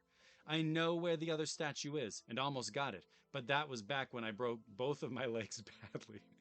Go to Mexico, to the Costa Rica cave, get the other statue from Tressiter in Europe, and meet your fate in Peru. Can I finish my chain cord and get that gold chest first, Gramp? Forget the chest, Ernest. He's like, Jesus Christ, you idiot. Forget the chest, Ernest. Finish the cord because you'll definitely need it. Ernest, my boy, it's the 1980s. And then there's time for clacks. That's true. Ernest Evans just keeps getting distracted by clacks. You got different things you can do. Take control. That's something they said in a lot of Genesis manuals, which I appreciate. Take control. Screen composition is a cool way of saying what's on there. Ernest Evans game basics. This is an action game. You will manipulate Ernest Evans. I think his grandfather was doing a little manipulating too. Unto different stages, such as mysterious caves, ruins, towns dominated by gangs, and so on. The game consists of 12 different stages, and each has their own unique setting, boss character, enemy characters, treasures, and so on. You will clear each stage by succeeding in either one of the following things: defeating the enemy boss or finishing the thing. Why are they putting all of them together? Shouldn't they? McMahon points out, hey, grandson, gather all these statues so you can unleash unspeakable evil. it seems like maybe not the best thing to do. But here's some stages. Here are some stages for Evans to plunder and to bring the evil together. Mexico, Cave of Crotorique, the first place of interest, or the first place that Ernest Evans will explore. In the cave of the god Crotorique, he will come across dreadful traps before finding an idol. I think we saw some of those over there. Peru, the Ucayali Valley. Ernest explores the darkest part of Peru in order to locate the Maver Temple. But it's not that easy. Something waits there. Something indigenous to the Ucayali Valley. Okay. And then in Europe, you've got the Trans-Europe Express. In pursuit of the Syndicate gang, Ernest will travel across the ocean to Europe. He's just doing a little Euro trip, which is nice. Stay in a couple of hostels. Intense battles occur once again in a trans-European train. I know, I'm curious, just for clarity's sake, what exactly is the darkest part of Peru? I'm not sure. I think there might be some aspects of manuals about globetrotting adventurers in the 1980s that I am going to opt not to look too deep into. We're moving on to Belgium is what I'm doing. Brussels. Ernest must escape from the Syndicate group members to face Brady Tressiter, once and for all. Then you've got Mongolia in the Gobi Desert. Will Ernest survive the harsh desert and the many obstacles that stand in his way of returning to Peru? Seems pretty far from Peru to me. I'm not sure he's en route at all. And then he goes to the Grand Canyon in the U.S., Arizona. With his chain whip, our hero will find the Colorado River, where fierce water creatures want to make Ernest into a seafood dish. He's not seafood though. He's a land mammal. Well, anyway, let's find out about him. Ernest Evans, the 23-year-old grandson of a well-known archaeologist and treasure hunter of the 30s and 40s, Ernest is the son of Annette. He commands a handmade chain whip and wants to follow in the footsteps of his grandfather. And unfortunately, he is now a manosphere influencer, and I'm so sad. He could have been so much more, but we just gotta provide him a better reason to vote next time. We've got Annette, now in her 70s, used to be a sorceress in a village deep inside Peru. Dr. Ernest Evans adopted her as his daughter. When she finds out her son has gone on a quest to find the other statues and to conquer Maver, she races to Belgium to aid Ernest. You've got Brady Tressiter, who is the successor to Vicente DeMarco in the Syndicate of the 1980s. The Syndicate. The one Syndicate in the 1980s. Tressiter has found out the secret of Maver and has claimed one of the Maver idols. Ernest heads to Belgium to defeat Tressiter and to keep him from summoning Maver. So there you go. 14 pages of action and potentially troublesome stereotypes, but we've got it. And then we have Treja. Again, Renovation Products was doing a lot of work getting Treja up out the door, which leads us to our final renovation title, the beloved El Viento. So here's El Viento, folks. Look at this. Look at this. Look at this logo. Pretty cool logo, right? There we go. Let's look. Let's see what's going on. El Viento, now I know you can get on one of the Evercade collections. So there you go. Here's a picture of a lady welcoming you and thanking you for purchasing Renovation Products El Viento on the Sega Genesis. The story of El Viento. Prologue, a shrine in the Grand Canyon. In a dark chamber of the shrine, candle flames ceaselessly flicker, casting shadows of two people onto the surface of the cold, rough pavement. One is a middle-aged man. Hello? The other, a young, attractive girl with beautiful blonde hair. In the dim light, a heated discussion takes place over Vicente DeMarco, the kingpin of the mob in New York. Wait. So, is this in the same universe as Ernest Evans? Because we got Vicente DeMarco again. You have not heard from DeMarco yet? Asked the woman. Don't pressure me. It will take a few more years to complete construction of the Empire State Building. I'm becoming the Joker. To complete the construction of the Empire State Building. I love that. It's the 1980s and you are 23 years old. In order to minimize the time, we will have them build the Haster Shrine. Wait a minute. This is incredible. The extended universe. The Haster Shrine inside the building. Be patient. There will only be a slight delay. The blonde woman nods, showing a little discontent. However, one obstacle stands in the way of their scheme. How should we deal with Annette? I'm so glad that we read the Ernest Evans manual before this. The woman pulls out a photo of a younger girl with tan skin. Don't worry, I've asked DeMarco to deal with her.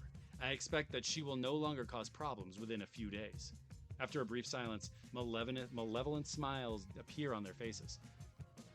All that we will have to do then is to perform the ceremony to summon Lord Hayster. The flames of the candle quiver as the shadow of the two are swallowed up in pitch darkness. Oh, Space Astrocat has mentioned it a few times. I'm sorry about that, Space Astrocat. Thank you, Andrew, for mentioning that. Reading it, I don't always look back at the chat, and if it's actually moving, I miss it. So thank you, Space Astrocat. The trilogy goes El Viento, then Ernest Evans, then Anut Futatabi, which was a Japanese-only Mega CD game. Holy smokes. Okay, well, you learn something new every day. I had no idea. We're doing this out of order. That is how you do a trilogy. Holy smokes. Wow. Okay. Maybe I'll have to learn Japanese and read the manual for Annette Futatabi. An Evil Alliance. It is the year 1928 when the Hayster Group, which worships the evil Hayster, god of the winds, is attempting to fulfill its great ambition to resurrect Hayster. They are planning to perform the ceremony to summon Hayster by sacrificing a young woman, Restiana, a descendant from Hayster. To that end, they prepare to bring a huge skyscraper into Manhattan as a shrine for summoning of Hayster. They have asked Vicente DeMarco to collaborate with them. The shrine will tower so high it will pierce the sky to convey the magical powers of Hayster. The shrine will be known as the Empire State Building. There is, however, an obstacle to the scheme in which they cannot ignore. That obstacle is a young woman called Annette, who succeeded in containing Hayster and taking control of his tremendous power. She is distantly related to Hayster and is the only human capable of conquering the wicked god. The battle begins. The scene is New York, 1928. Suddenly, Annette, who is walking on a quiet street, senses danger. She hears a sound like a balloon popping. As Annette turns around to look back, bullets whiz by and barely miss her cheek. The ones firing the guns are hitmen sent by DeMarco at the request of the Hayster Group. This is the beginning of the gruesome battle against the Hayster Group. Bum, bum, bum. El Viento sounds sick. I gotta go pick up that re-release. El Viento's cool. Game over and continue. We love those. Items, spells, use of spells, types of spells, fireballs, water current. I'm just going to keep on going here because I'm telling you what, I'm getting a little bit tired. My eyes are hurting. I think I got some character bios to read. Let's read about Annette. The heroine of this story is 17 years old. Annette was brought up in a village deep inside Peru where the evil god Hastor is worshipped. Peru's taken a lot of strays here. 2 years ago, an explorer named Ernest Evans found her, took her into his custody, and brought her to the United States. Annette is a sorceress who has a cursed blood relationship with Hayster. She is the only person capable of containing Hayster. She has become a master of wind spells since she first contained Hayster, how many times are we going to say Hayster, and took possession of his tremendous energy, Hayster's, 2 years ago. For that reason, she is the target of attacks by the Hayster Group. Though courageous, she reveals her scatterbrained, shy, and retiring personality in unretouched portraits, which show her at peaceful moments. That's relatable. We got Ernest Evans, 31-year-old archaeologist and experienced explorer. 2 years ago, he successfully prevented the Hayster Group from fulfilling its scheme of resurrecting Hayster by using Annette. Thereafter, he adopted her as his daughter. Ernest Evans and Vicente DeMarco are arch rivals who have battled against each other in their quests to recover treasures. He consistently remains a lone wolf while DeMarco manipulates the mob organization. Ernest Evans stays busy traveling to archaeological sites around the world, seeking precious relics. Modest as he is, he calls himself a treasure hunter, and yet he possesses a PhD degree and is an influential figure at meetings of the Association of American Archaeologists. These are only some of his numerous talents. Then we got Siegfried, a 27-year-old German. He abandoned his economically and politically broken homeland after the First World War and smuggled himself into the United States.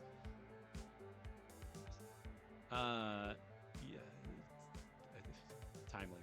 Vicente DeMarco recognized his great talents and made Siegfried his right-hand man. Then, after an incident 2 years ago, Siegfried broke with DeMarco and turned against him. He goes by the name Zig and has made friends with Ernest and Annette to some extent. He has an unusual degree of knowledge about the Haster group and seems very ambitious. With his startlingly handsome face, his clever eyes seem always to hold a sneering laughed. Restiana, a young woman, 17 years old, the rival of Annette. Like Annette, she descends from Haster and is a candidate to serve as a sacrifice during the summoning of Haster. The Haster group members have lied to Restiana that she will be able to take possession of the great power by taking possession of Haster and are attempting to entice her into being a sacrifice. Restiana is unyielding and tends to act arbitrarily on her own authority. She is trying to resurrect Haster as on her own. Then we got Henry, Bishop of the Haster group, 52 years old. He's in good shape, 52 in 1928. That's an old man at the time.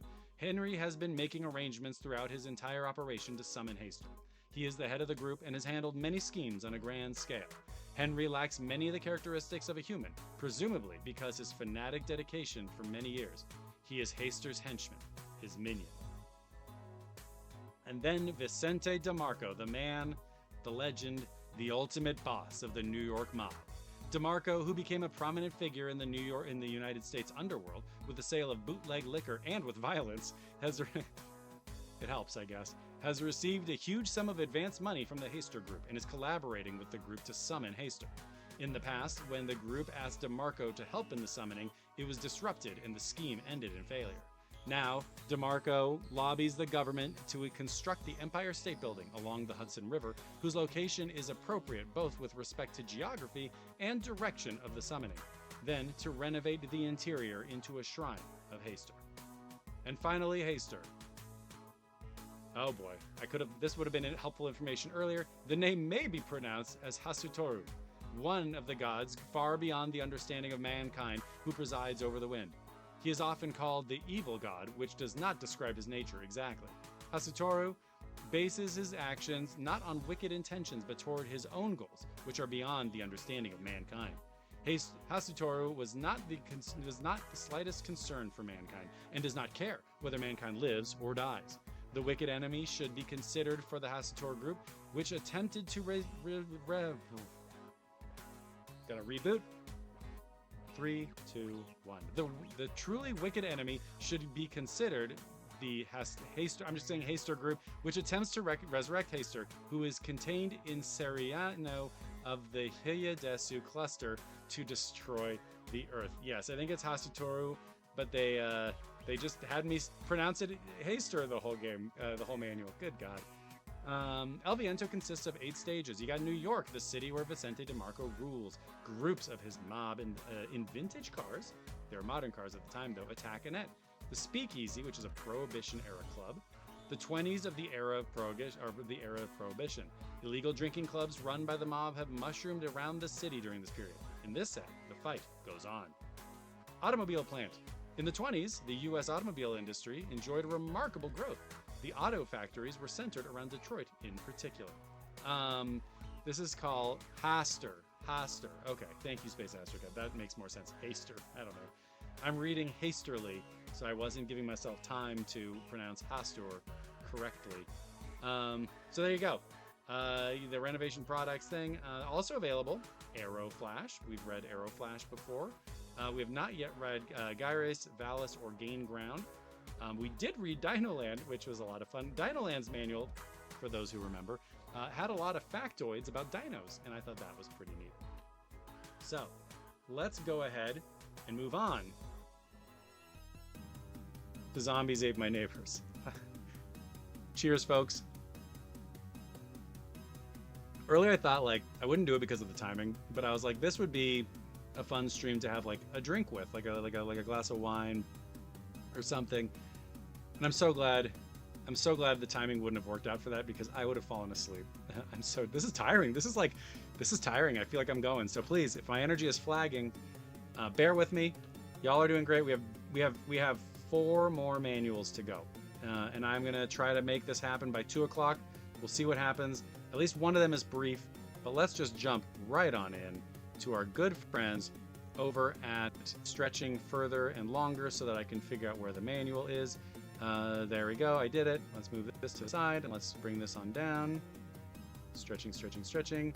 Zombies Ate My Neighbors. I think it was either you, Space Astrocat, or maybe you, Bijatron, suggested this one at some point because we had realized just how much fun stuff was in the Konami zone, and they did some good manuals. So Haunting on Genesis is so good. If we hadn't already done that one, I would have done that one today. Maybe we'll do Haunting again at some point. I find that after enough time passes, it seems like it's okay to go back. But we'll do Zombies Ate My Neighbors for right now.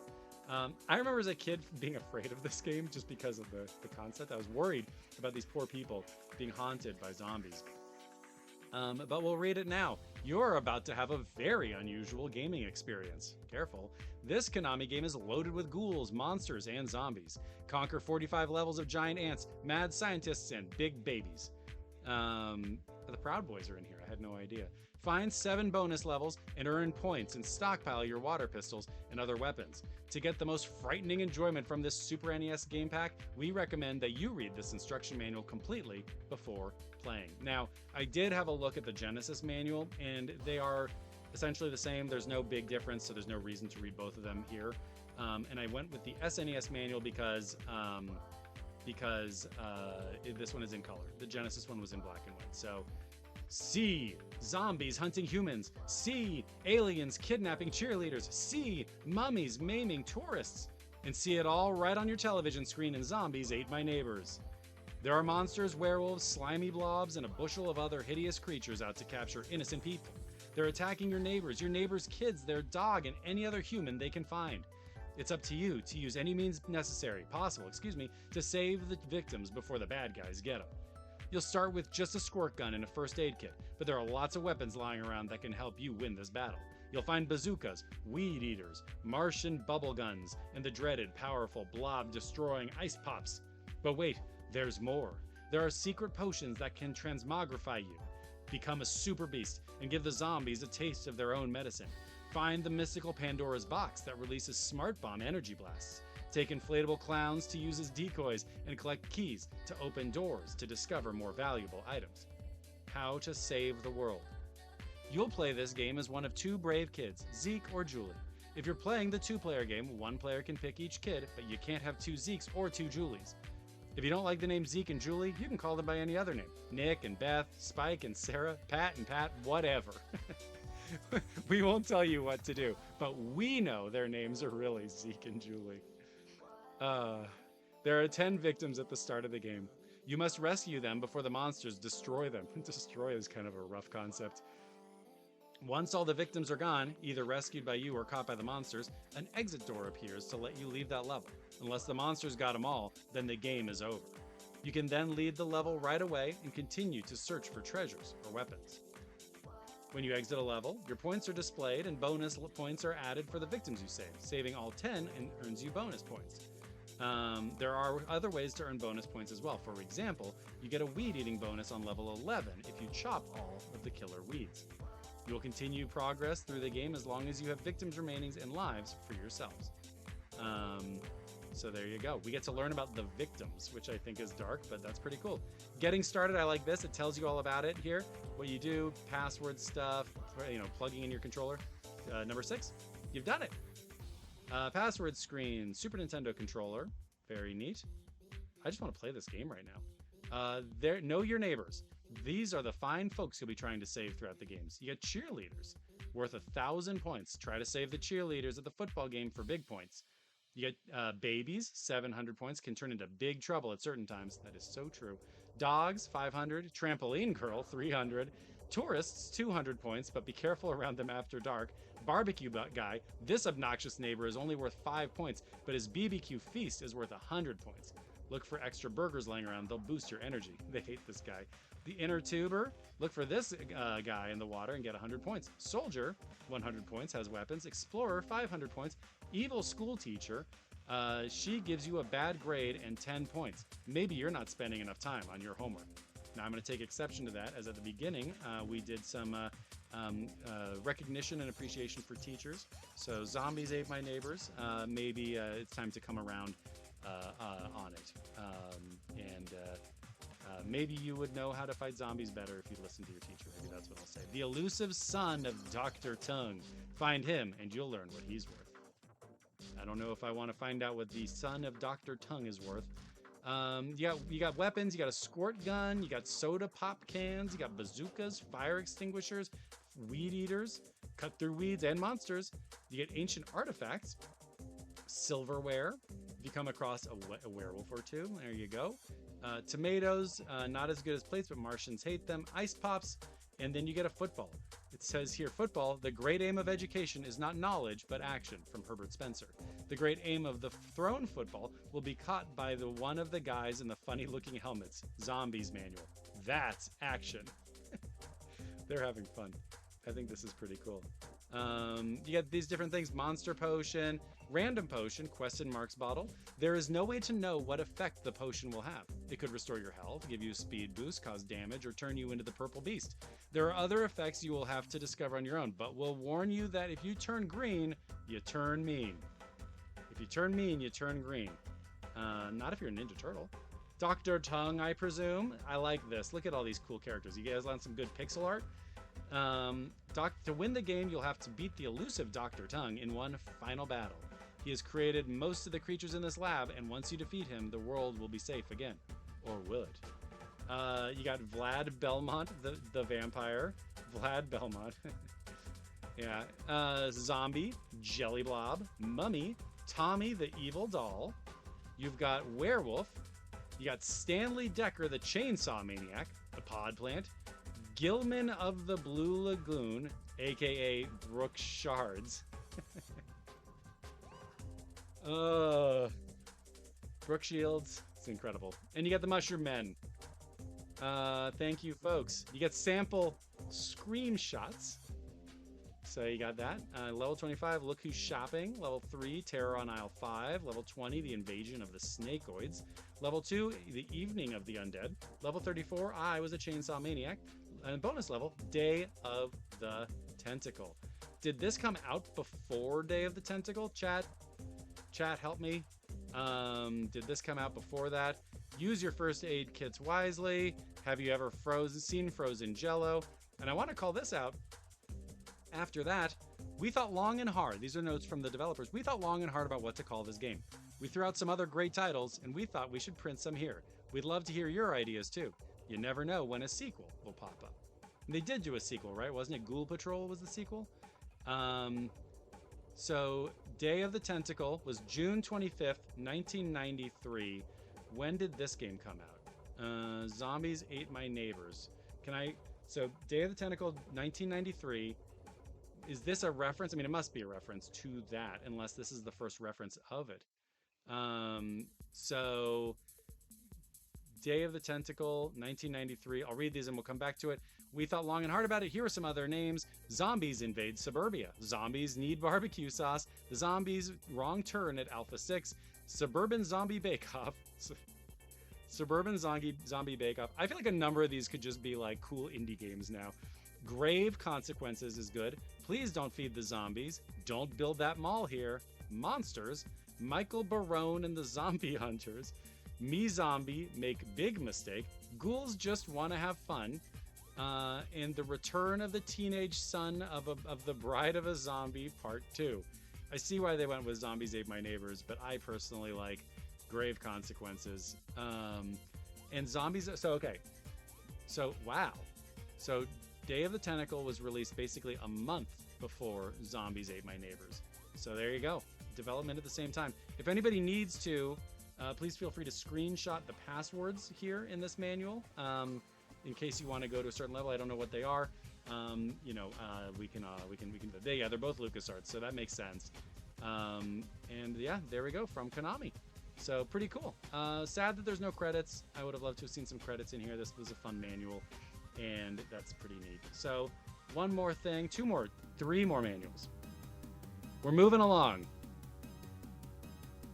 We're cruising now. We will now read a little bit, this is a short one, of the Jetpack manual from the Sinclair ZX Spectrum, or again ZX Spectrum, as they say in the old world. So we'll get that. Let's see here. I'm going to go find that manual. This one's very short.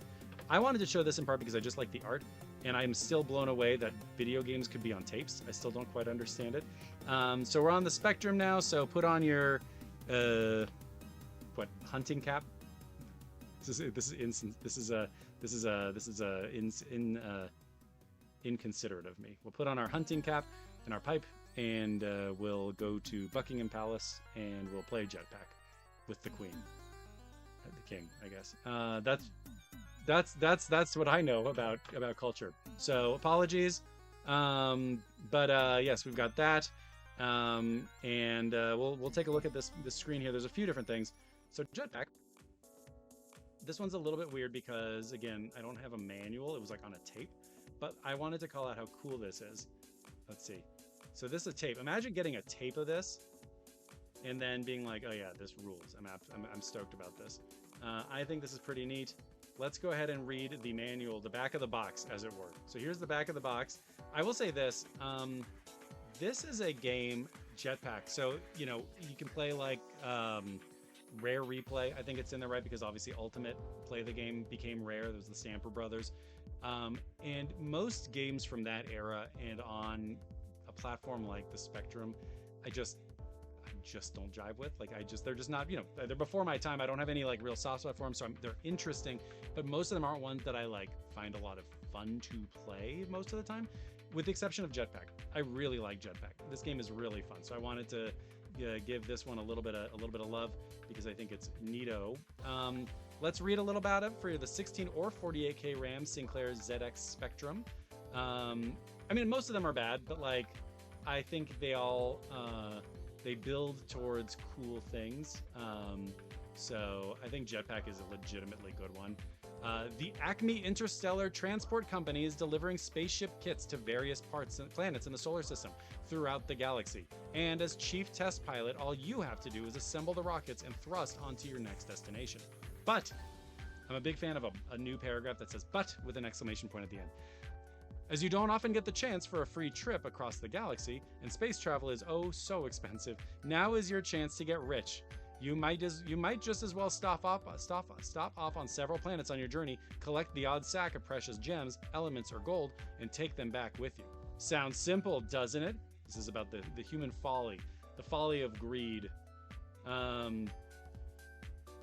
But, again, we get another one. But, before you go and make yourself the richest person in the whole universe, you must remember to refuel your spaceship every time you land on a planet with 6 fuel pods. Any other goodies you collect are yours to keep.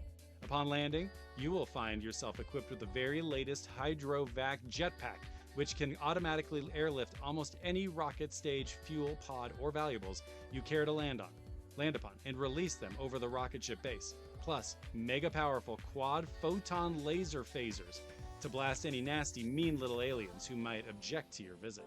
And my, do those aliens get upset when you collect all of their valuables and sneak off without so much as a by your leave. It got so English so fast.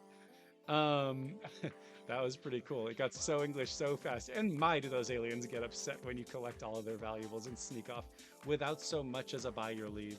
So there you go. 1983 Ashby Computers and Graphics. You know, that's something that you can go to. I'll click on this one. Ooh, you want to see the tape? This is kind of a low quality image of the tape, but that's what the tape looked like. That's what the game looked like. I think it's insane that you could just put a tape into a thing and then the game would play. That's wild to me. So there you go. It tells you how to load it, which I think is cool. Connect the ear socket to your Spectrum to the ear socket on your recorder and ensure the mic lead is disconnected. This is why I was never a computer player, because I'm already like, I'm out, I can't do it. Place the cassette tape in the recorder with the labeled side uppermost and rewind to the beginning. Type either load jetpack or load and then just quotes, and then press the enter key. Press play. The jetpack will now load automatically and a message will appear on the screen after several seconds. It seems like you would have to wait for a long time, I think, for this to work, right? Like you'd have to like load it. Probably took a long time for the game to play. So you would have to commit, I guess, right? Like if you wanted to play Jetpack, you weren't going to do this if you had like 3 minutes, right? If you were like, you're going to sit down for an hour because it takes a while to load, is my I guess. The Jetpack tape cassette comprises of a top quality cassette tape case and has been recorded on top quality tape twice on both sides serially to give you twice the reliability of ordinary game cassettes. That's kind of cool. Multi-stage rockets, universe of planets, thousands of aliens in desperate need of blowing up. Quad photon laser phaser, hydrovac jetpack, collectopod, hover button, thrust control, gold gems, fuel, radioactive elements, liquids to steel, moonwalk left right, fly left right, rocket module assembly, auto rocket land launch, floating platforms, refuel spaceship feature, rocket module auto position, fantastic sound effects, on-screen scoring, 1 and 2 player games, high score display, lives left displayed, massive every hit explosions. That's what's in the game. So that's something from our good friends, the Stampers, Stamper Brothers. I'll say this, I would love to, I moved too fast. Hello. So there you go. So I would love to meet the Stampers. I think that obviously a lot of what I love about video games is owed a lot to them and their work. So, thank you for bringing us Jetpack. Thank you for bringing us Rare. And thank you for bringing us Jet Force Gemini. That's what I'm calling that. So there we go. Now, this one is for the real sickos, and then we'll end on a more normal manual. I picked up a copy of Magic Johnson's Basketball on the Amiga about a year ago, in a rather quickly aborted attempt of having at least one game for every system. I just was like, I don't actually need to do this, but I'll buy something cheap in the meantime. So I got a complete inbox copy of Magic Johnson's Basketball somewhere around here, and it has.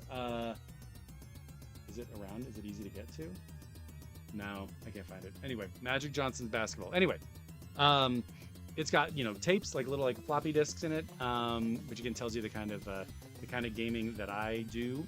But what it had was a manual with just a ton of Magic Johnson facts in it. And so I wanted to do this. I've been wanting to read this from the beginning, and I figured the only time I could ever get away with reading the manual for Magic Johnson's Basketball on the Amiga was when I was doing a real sicko stream. So buckle up. Magic and I are about to read. So I think this one is quite entertaining. For me, we'll see. This one might be a fast. I'm gonna do a fast read. If I can remember again how to actually get the right screen. Nope, that's wrong. Hold on. I'm messing everything up. I'm screwing everything up. Stupid. Okay, here we go. Bring it on down. Magic Johnson's Basketball. Let's see. Pull this to the side. Pull this over here. And then we'll try to go. Okay. Magic Johnson's Basketball. Magic Johnson's Fast Break Basketball. If you have it on the Nintendo, this is Magic Johnson's Fast Break Basketball by Trade West, and I believe maybe even developed by Rare. But this one is by Melbourne House, setting new standards in computer software. They were based out of Costa Mesa, California, which I can only imagine is a chiropractic again. 711 West 17th Street, Unit G9, Costa Mesa, California, 92627.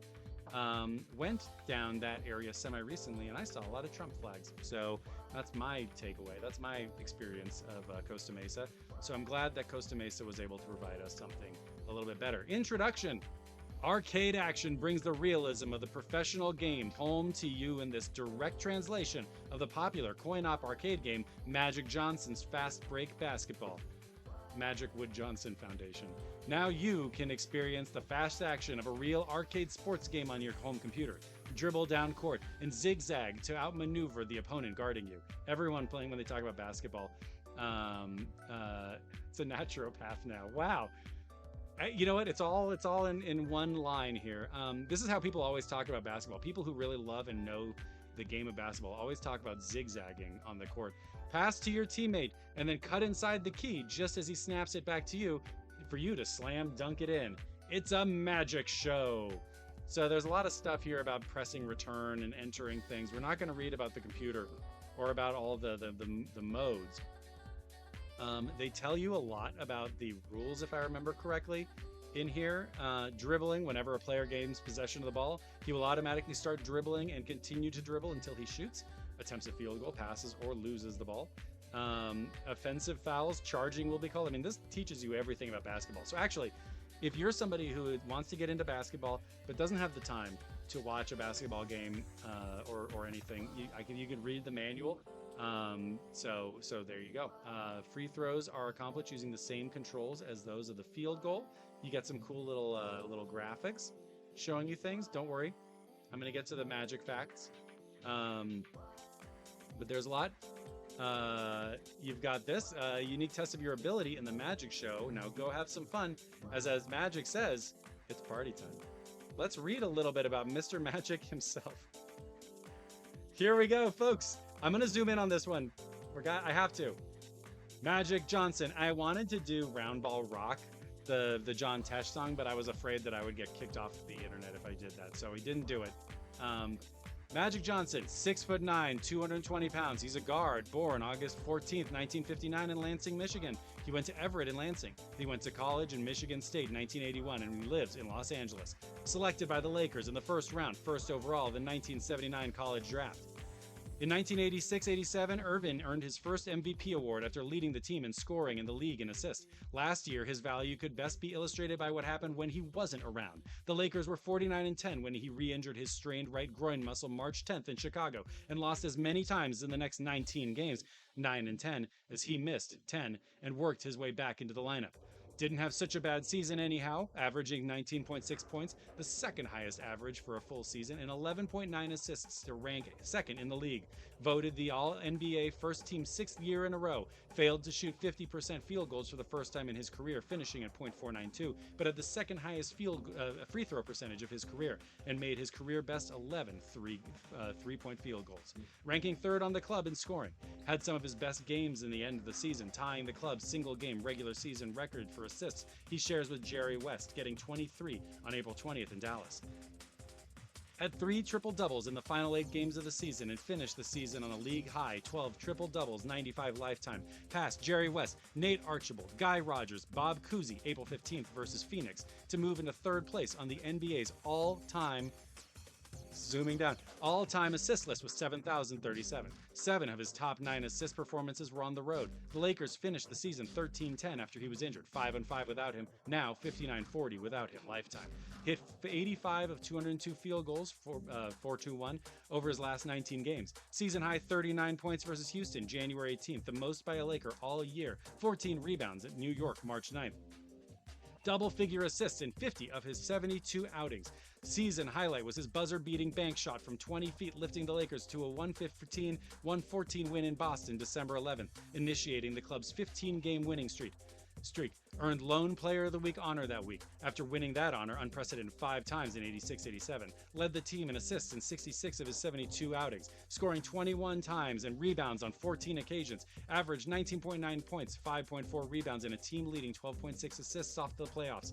Had his playoff high 28 point twice, including Game 1 of the playoff series versus the Pistons. Averaged 21.3 points, 6 rebounds, and 14.7 assists versus the Spurs. 10.7 points, 4.6 rebounds, and 10.3 assists versus Utah, 19.1 points, 5.7 rebounds, and 13.6 assists versus the Mavs, and 21.1 points, 5.7 rebounds, and 13 assists in the championship series against the 18.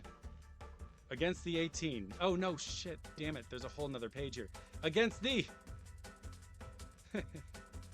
Tell me if you guys want to stop. Against the Pistons, had 3 dreams fulfilled in the championship series versus Detroit. He got to play for the championship in front of his father for the first time. He got to play for a title in his hometown for the first time, and he played for back-to-back championship teams. He hit 7 of 14 three-point field goals in the playoffs, 5 and 58 combined in the first 8 postseason campaigns. With the Lakers trailing 0-1 in the championship series, he overcame a bout with the flu to produce 23 points, 7 rebounds, and 11 assists in 42 minutes as the club evened the series. He had 17 points and 19 assists in the All-Star game, the second highest total in All-Star history, and 3 below the mark he set in overtime in 1984. His career. The Lakers made Irvin the first player selected in the 1979 college draft, using a pick the club acquired as compensation when Gail Goodrich signed as a free agent with the Jazz prior to the 1976-77 season. He was first rookie in NBA season to be named MVP of the finals after getting 42 points, 15 rebounds, and 7 assists while starting the center, replacing the injured sprained ankle Kareem Abdul-Jabbar to lead the Lakers past Philadelphia in the 6th and final game of the 1980 championship series. Owns numerous Laker rookie records, including assists 583, steals 187, and free throw percentage 810. Became the third rookie in club history to score 1,000 points. Became the first rookie to start the All-Star game since Elvin Hayes in 1969.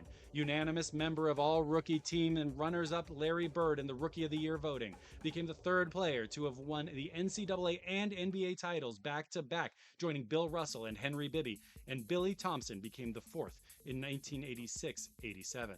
Missed 45 games during his sophomore campaign due to torn cartilage in his left knee, though his 21.6 scoring average was his highest until this past season. I've lost it. Returned from that injury on February 27th and averaged 22 points and 9 rebounds, sinking 54% of his field goals over the final 16 games. Won his second playoff MVP, awarded 3 years after as the Lakers captured another in 1962.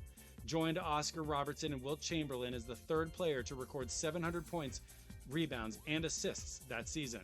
Led the league in steals, 2.67 for the second year in a row, and placed a club assists placed second in assists, 9.5. Had 18 double-doubles that year. Set a club record with 13 offensive rebounds at Houston in 1981-82. In 82-83 marked the first year he was selected to the All-NBA first team, and he's been its fixture on the team ever since.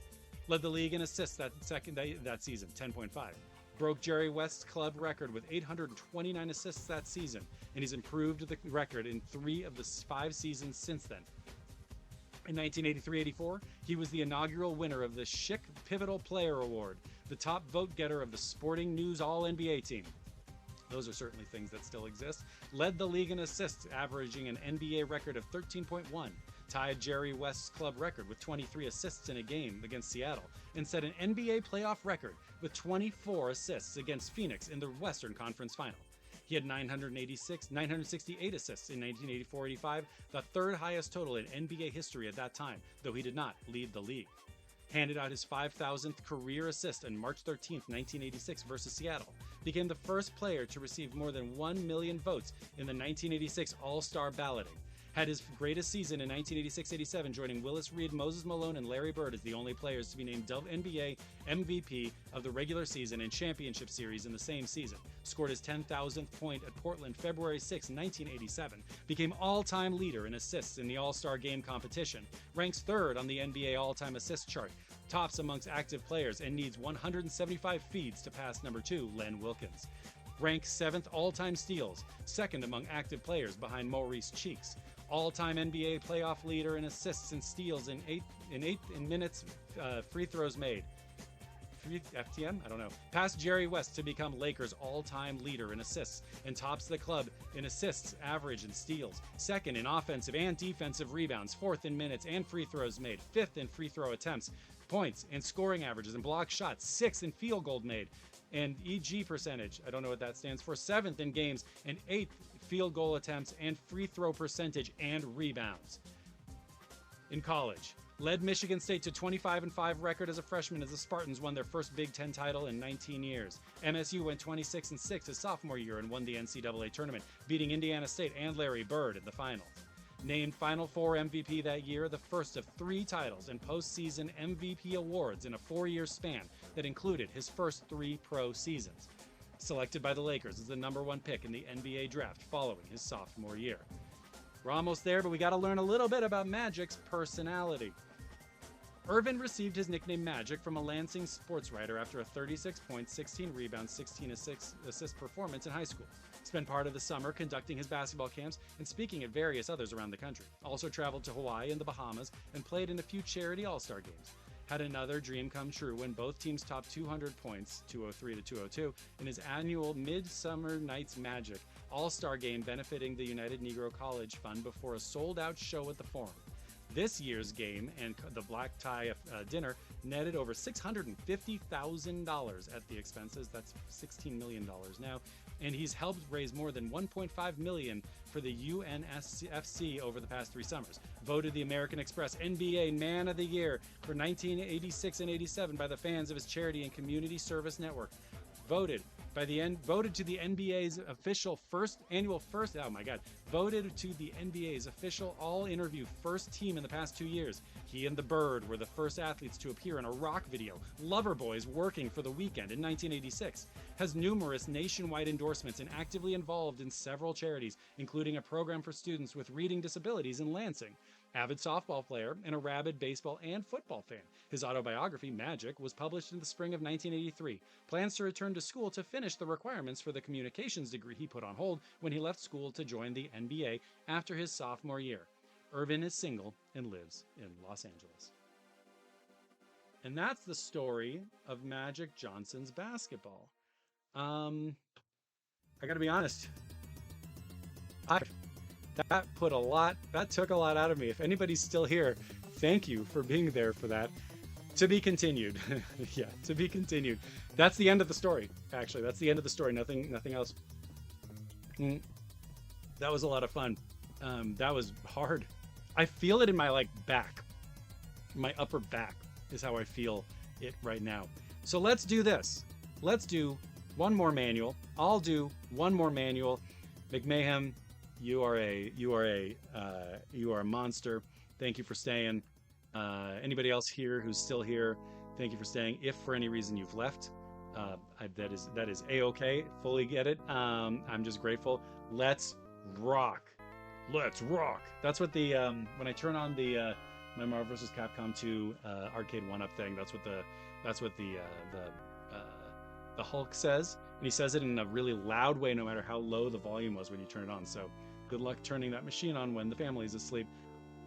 Let's read a little bit about Night Warrior, Darkstalker's Revenge. I was going to read original Darkstalkers, but I couldn't find the manual for it online. So we'll do Night Warrior's Darkstalker's Revenge. I got a copy of Darkstalkers when I went to Canada, and a video store was selling their PlayStation games off. This was 20 years ago, and I got it for $10 or so. So I think that's pretty cool. Could not get that now. Darkstalkers, fantastic. My opinion is that they should make a new Darkstalkers. However, my other opinion is that new Darkstalkers should only have should only exist if it is sprites. So shouts out to Canada. Thank you for the great deals on your games. And now, a special message from Capcom. Let's go ahead and read the Night Warriors on the Sega Saturn. Can you all see the Sega Saturn? I know the screen's a little bit weird. It doesn't quite fit, the proportions are a little bit odd, so apologies there. But let's go ahead and do it. Let's go ahead and do it. $10. It was a nickel, basically. It was pretty good. Worth every penny is what I'd say. A special message from Capcom Entertainment. We love Capcom here at the show. Thank you for selecting Night Warriors Darkstalkers Revenge, Capcom's arcade sensation for the Sega Saturn. Capcom continues the tradition of high-quality, action-packed games with its exact translation of the coin-operated thrill fest. Hell yeah. And I guess you could do that. It was exact, even though we're capsule computers. Did this game suffer from not being able to use the 4 megabyte expansion pack? I don't know. Let's find out what the deal is with this cool looking game. You get that guy right there. This is peak Capcom character design, in my opinion. They show us the bad controller, the bad Saturn controller. And I know that I've gotten in trouble for this before, but I actually have an opinion about the Saturn controller. This right here is the bad Saturn controller, but there's another bad Saturn controller, and it's every controller on the Sega Saturn. I think that the main one, the one from Japan that they really sold after this one here, is also not good, and the 3D one don't feel good. I like the Saturn. I love the Saturn, but I'll read this before I get in trouble. A new battle for night supremacy. This is what bedtime is like, basically. That's what I call bedtime at home. It's a new battle for night supremacy when my kids decide that they suddenly have a lot of energy. It was a devastating conflict, a fight that left nothing in its wake. Yes, again, bedtime. It was a powerful conflict, a confrontation that summoned the ultimate being. It summoned Dad from the living room to tell everyone it was time to get quiet.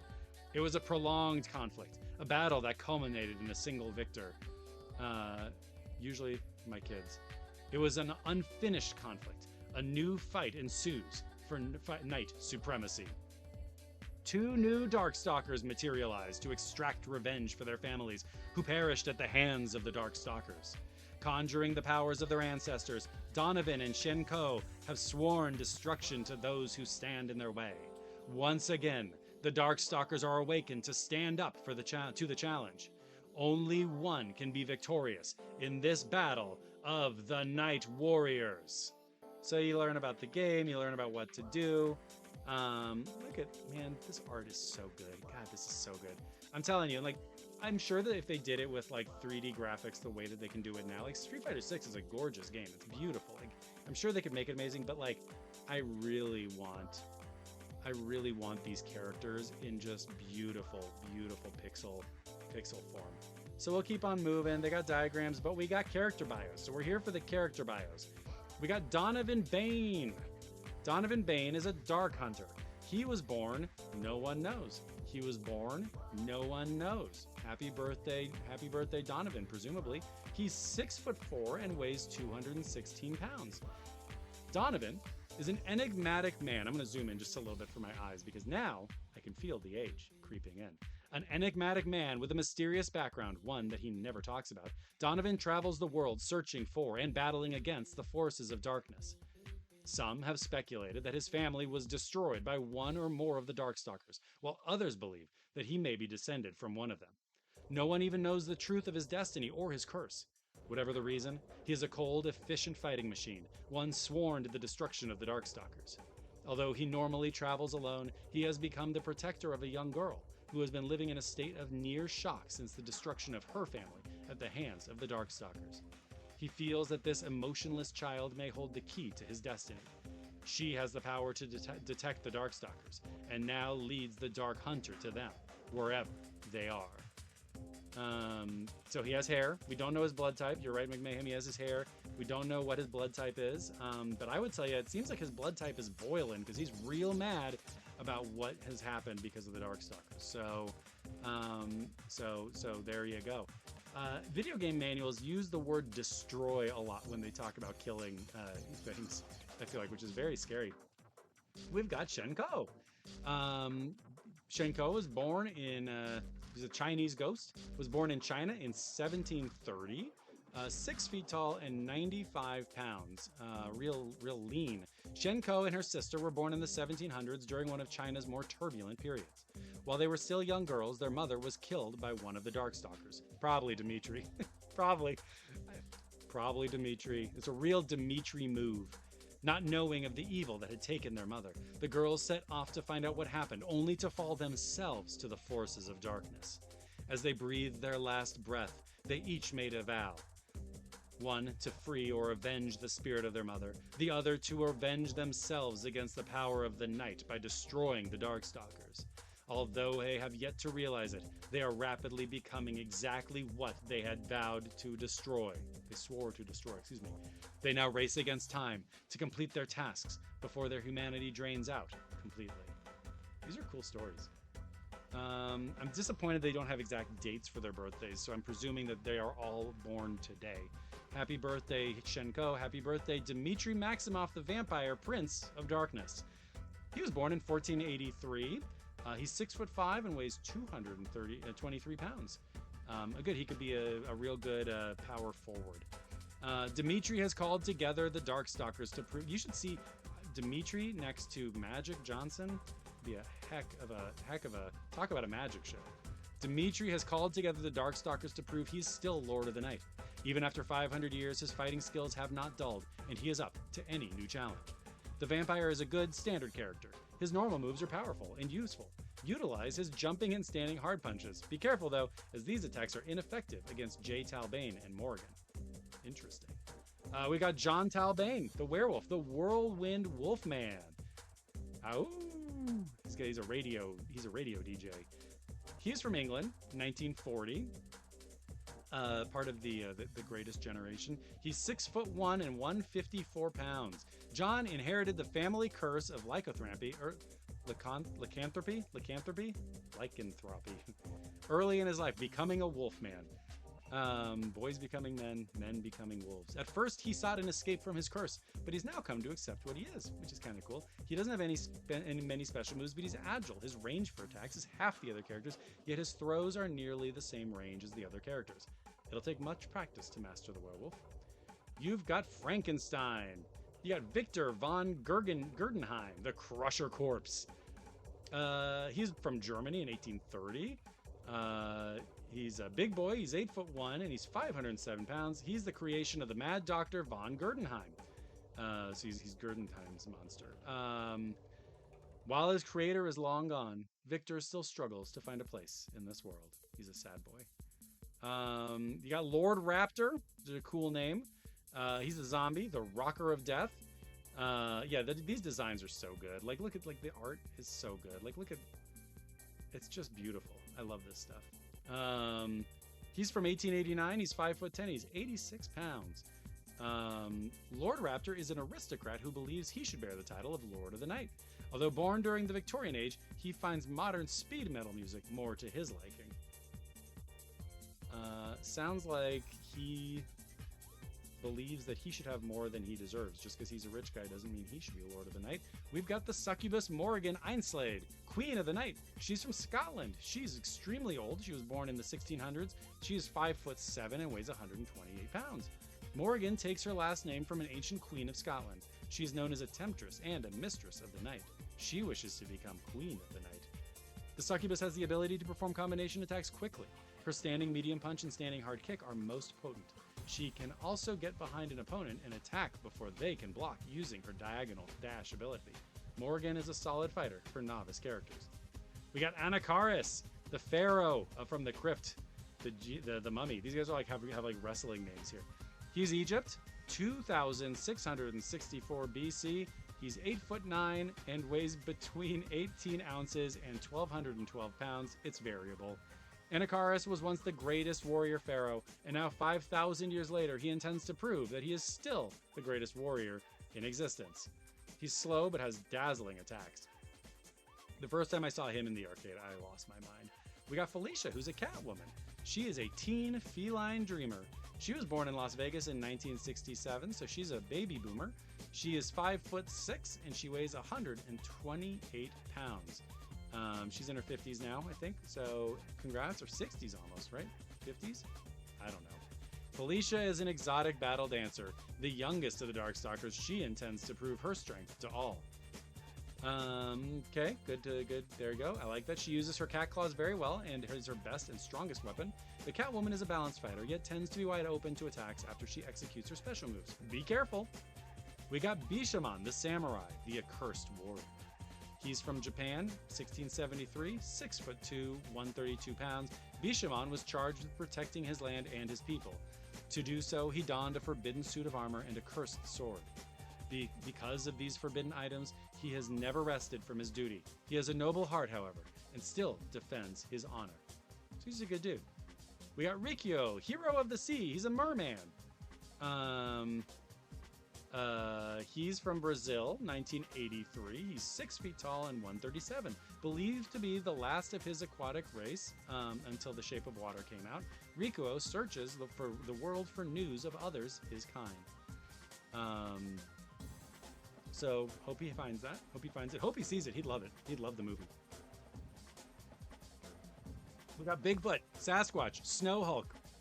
He's from BC, Canada, which is where I got my copy of the Night Warriors. Maybe he lives in my copy of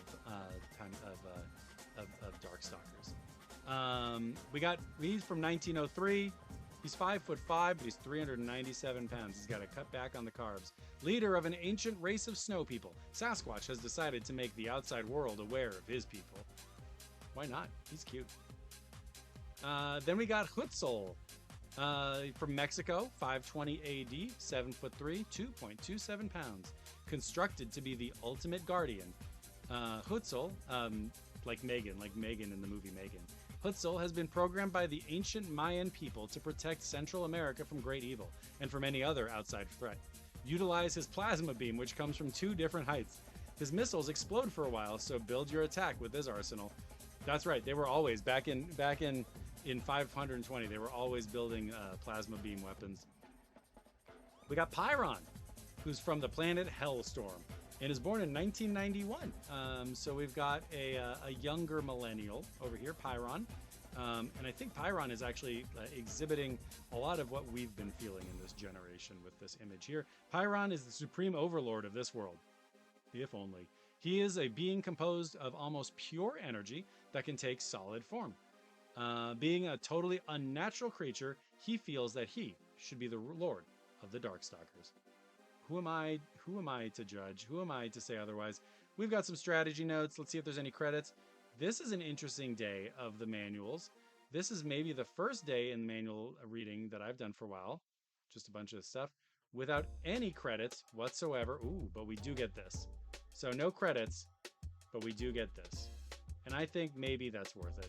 Maybe that makes up for it. Well, friends, folks, Darkstalkers was a nice little digestif. I will say the Darkstalkers manual in the original one seems to be a little bit more character focused. However, yes, these are the credits. Yeah, this illustration is the credits. These are the people who made it. Yeah, that's a good point. That's a good point. It must be so fun to work there. You know, that's why I wanted to work in video games from the first in the first point, because I wanted to go hang out with folks like this. So, and that's what it's like to work now. This is actually just a picture of working at Riot. So, we did it. No blood types, nothing. So, hard to say that this has been anything but a gigantic disappointment. I'm very sorry about that to everybody involved. When I get my payment from Twitch for presumably hundreds of millions of dollars for this stream, I will make sure to divvy some of that out to make up for this. That's it. Let's go on out, and I will say thank you so much for doing this. We talked a lot about being grateful, gratitude, thankful, all that kind of stuff, and we joke, we jape, we do our bits, our routines, but I am genuinely thankful, and the fact that literally anybody stayed through for this entire thing means the world to me. Y'all are amazing. Thank you so much. I'm trying to be less gendered. I like saying you guys, so y'all, I feel awkward saying y'all, but everybody here is amazing. It means a lot. And until next time, happy Thanksgiving. Hope everybody stays safe and healthy and gets to get some good gaming in. Go play some Magic Johnson's basketball, everybody. Thanks for everything. I'm gonna go out on the Road Blasters intro because I want to hear it one more time. Have a great one, folks. Bye.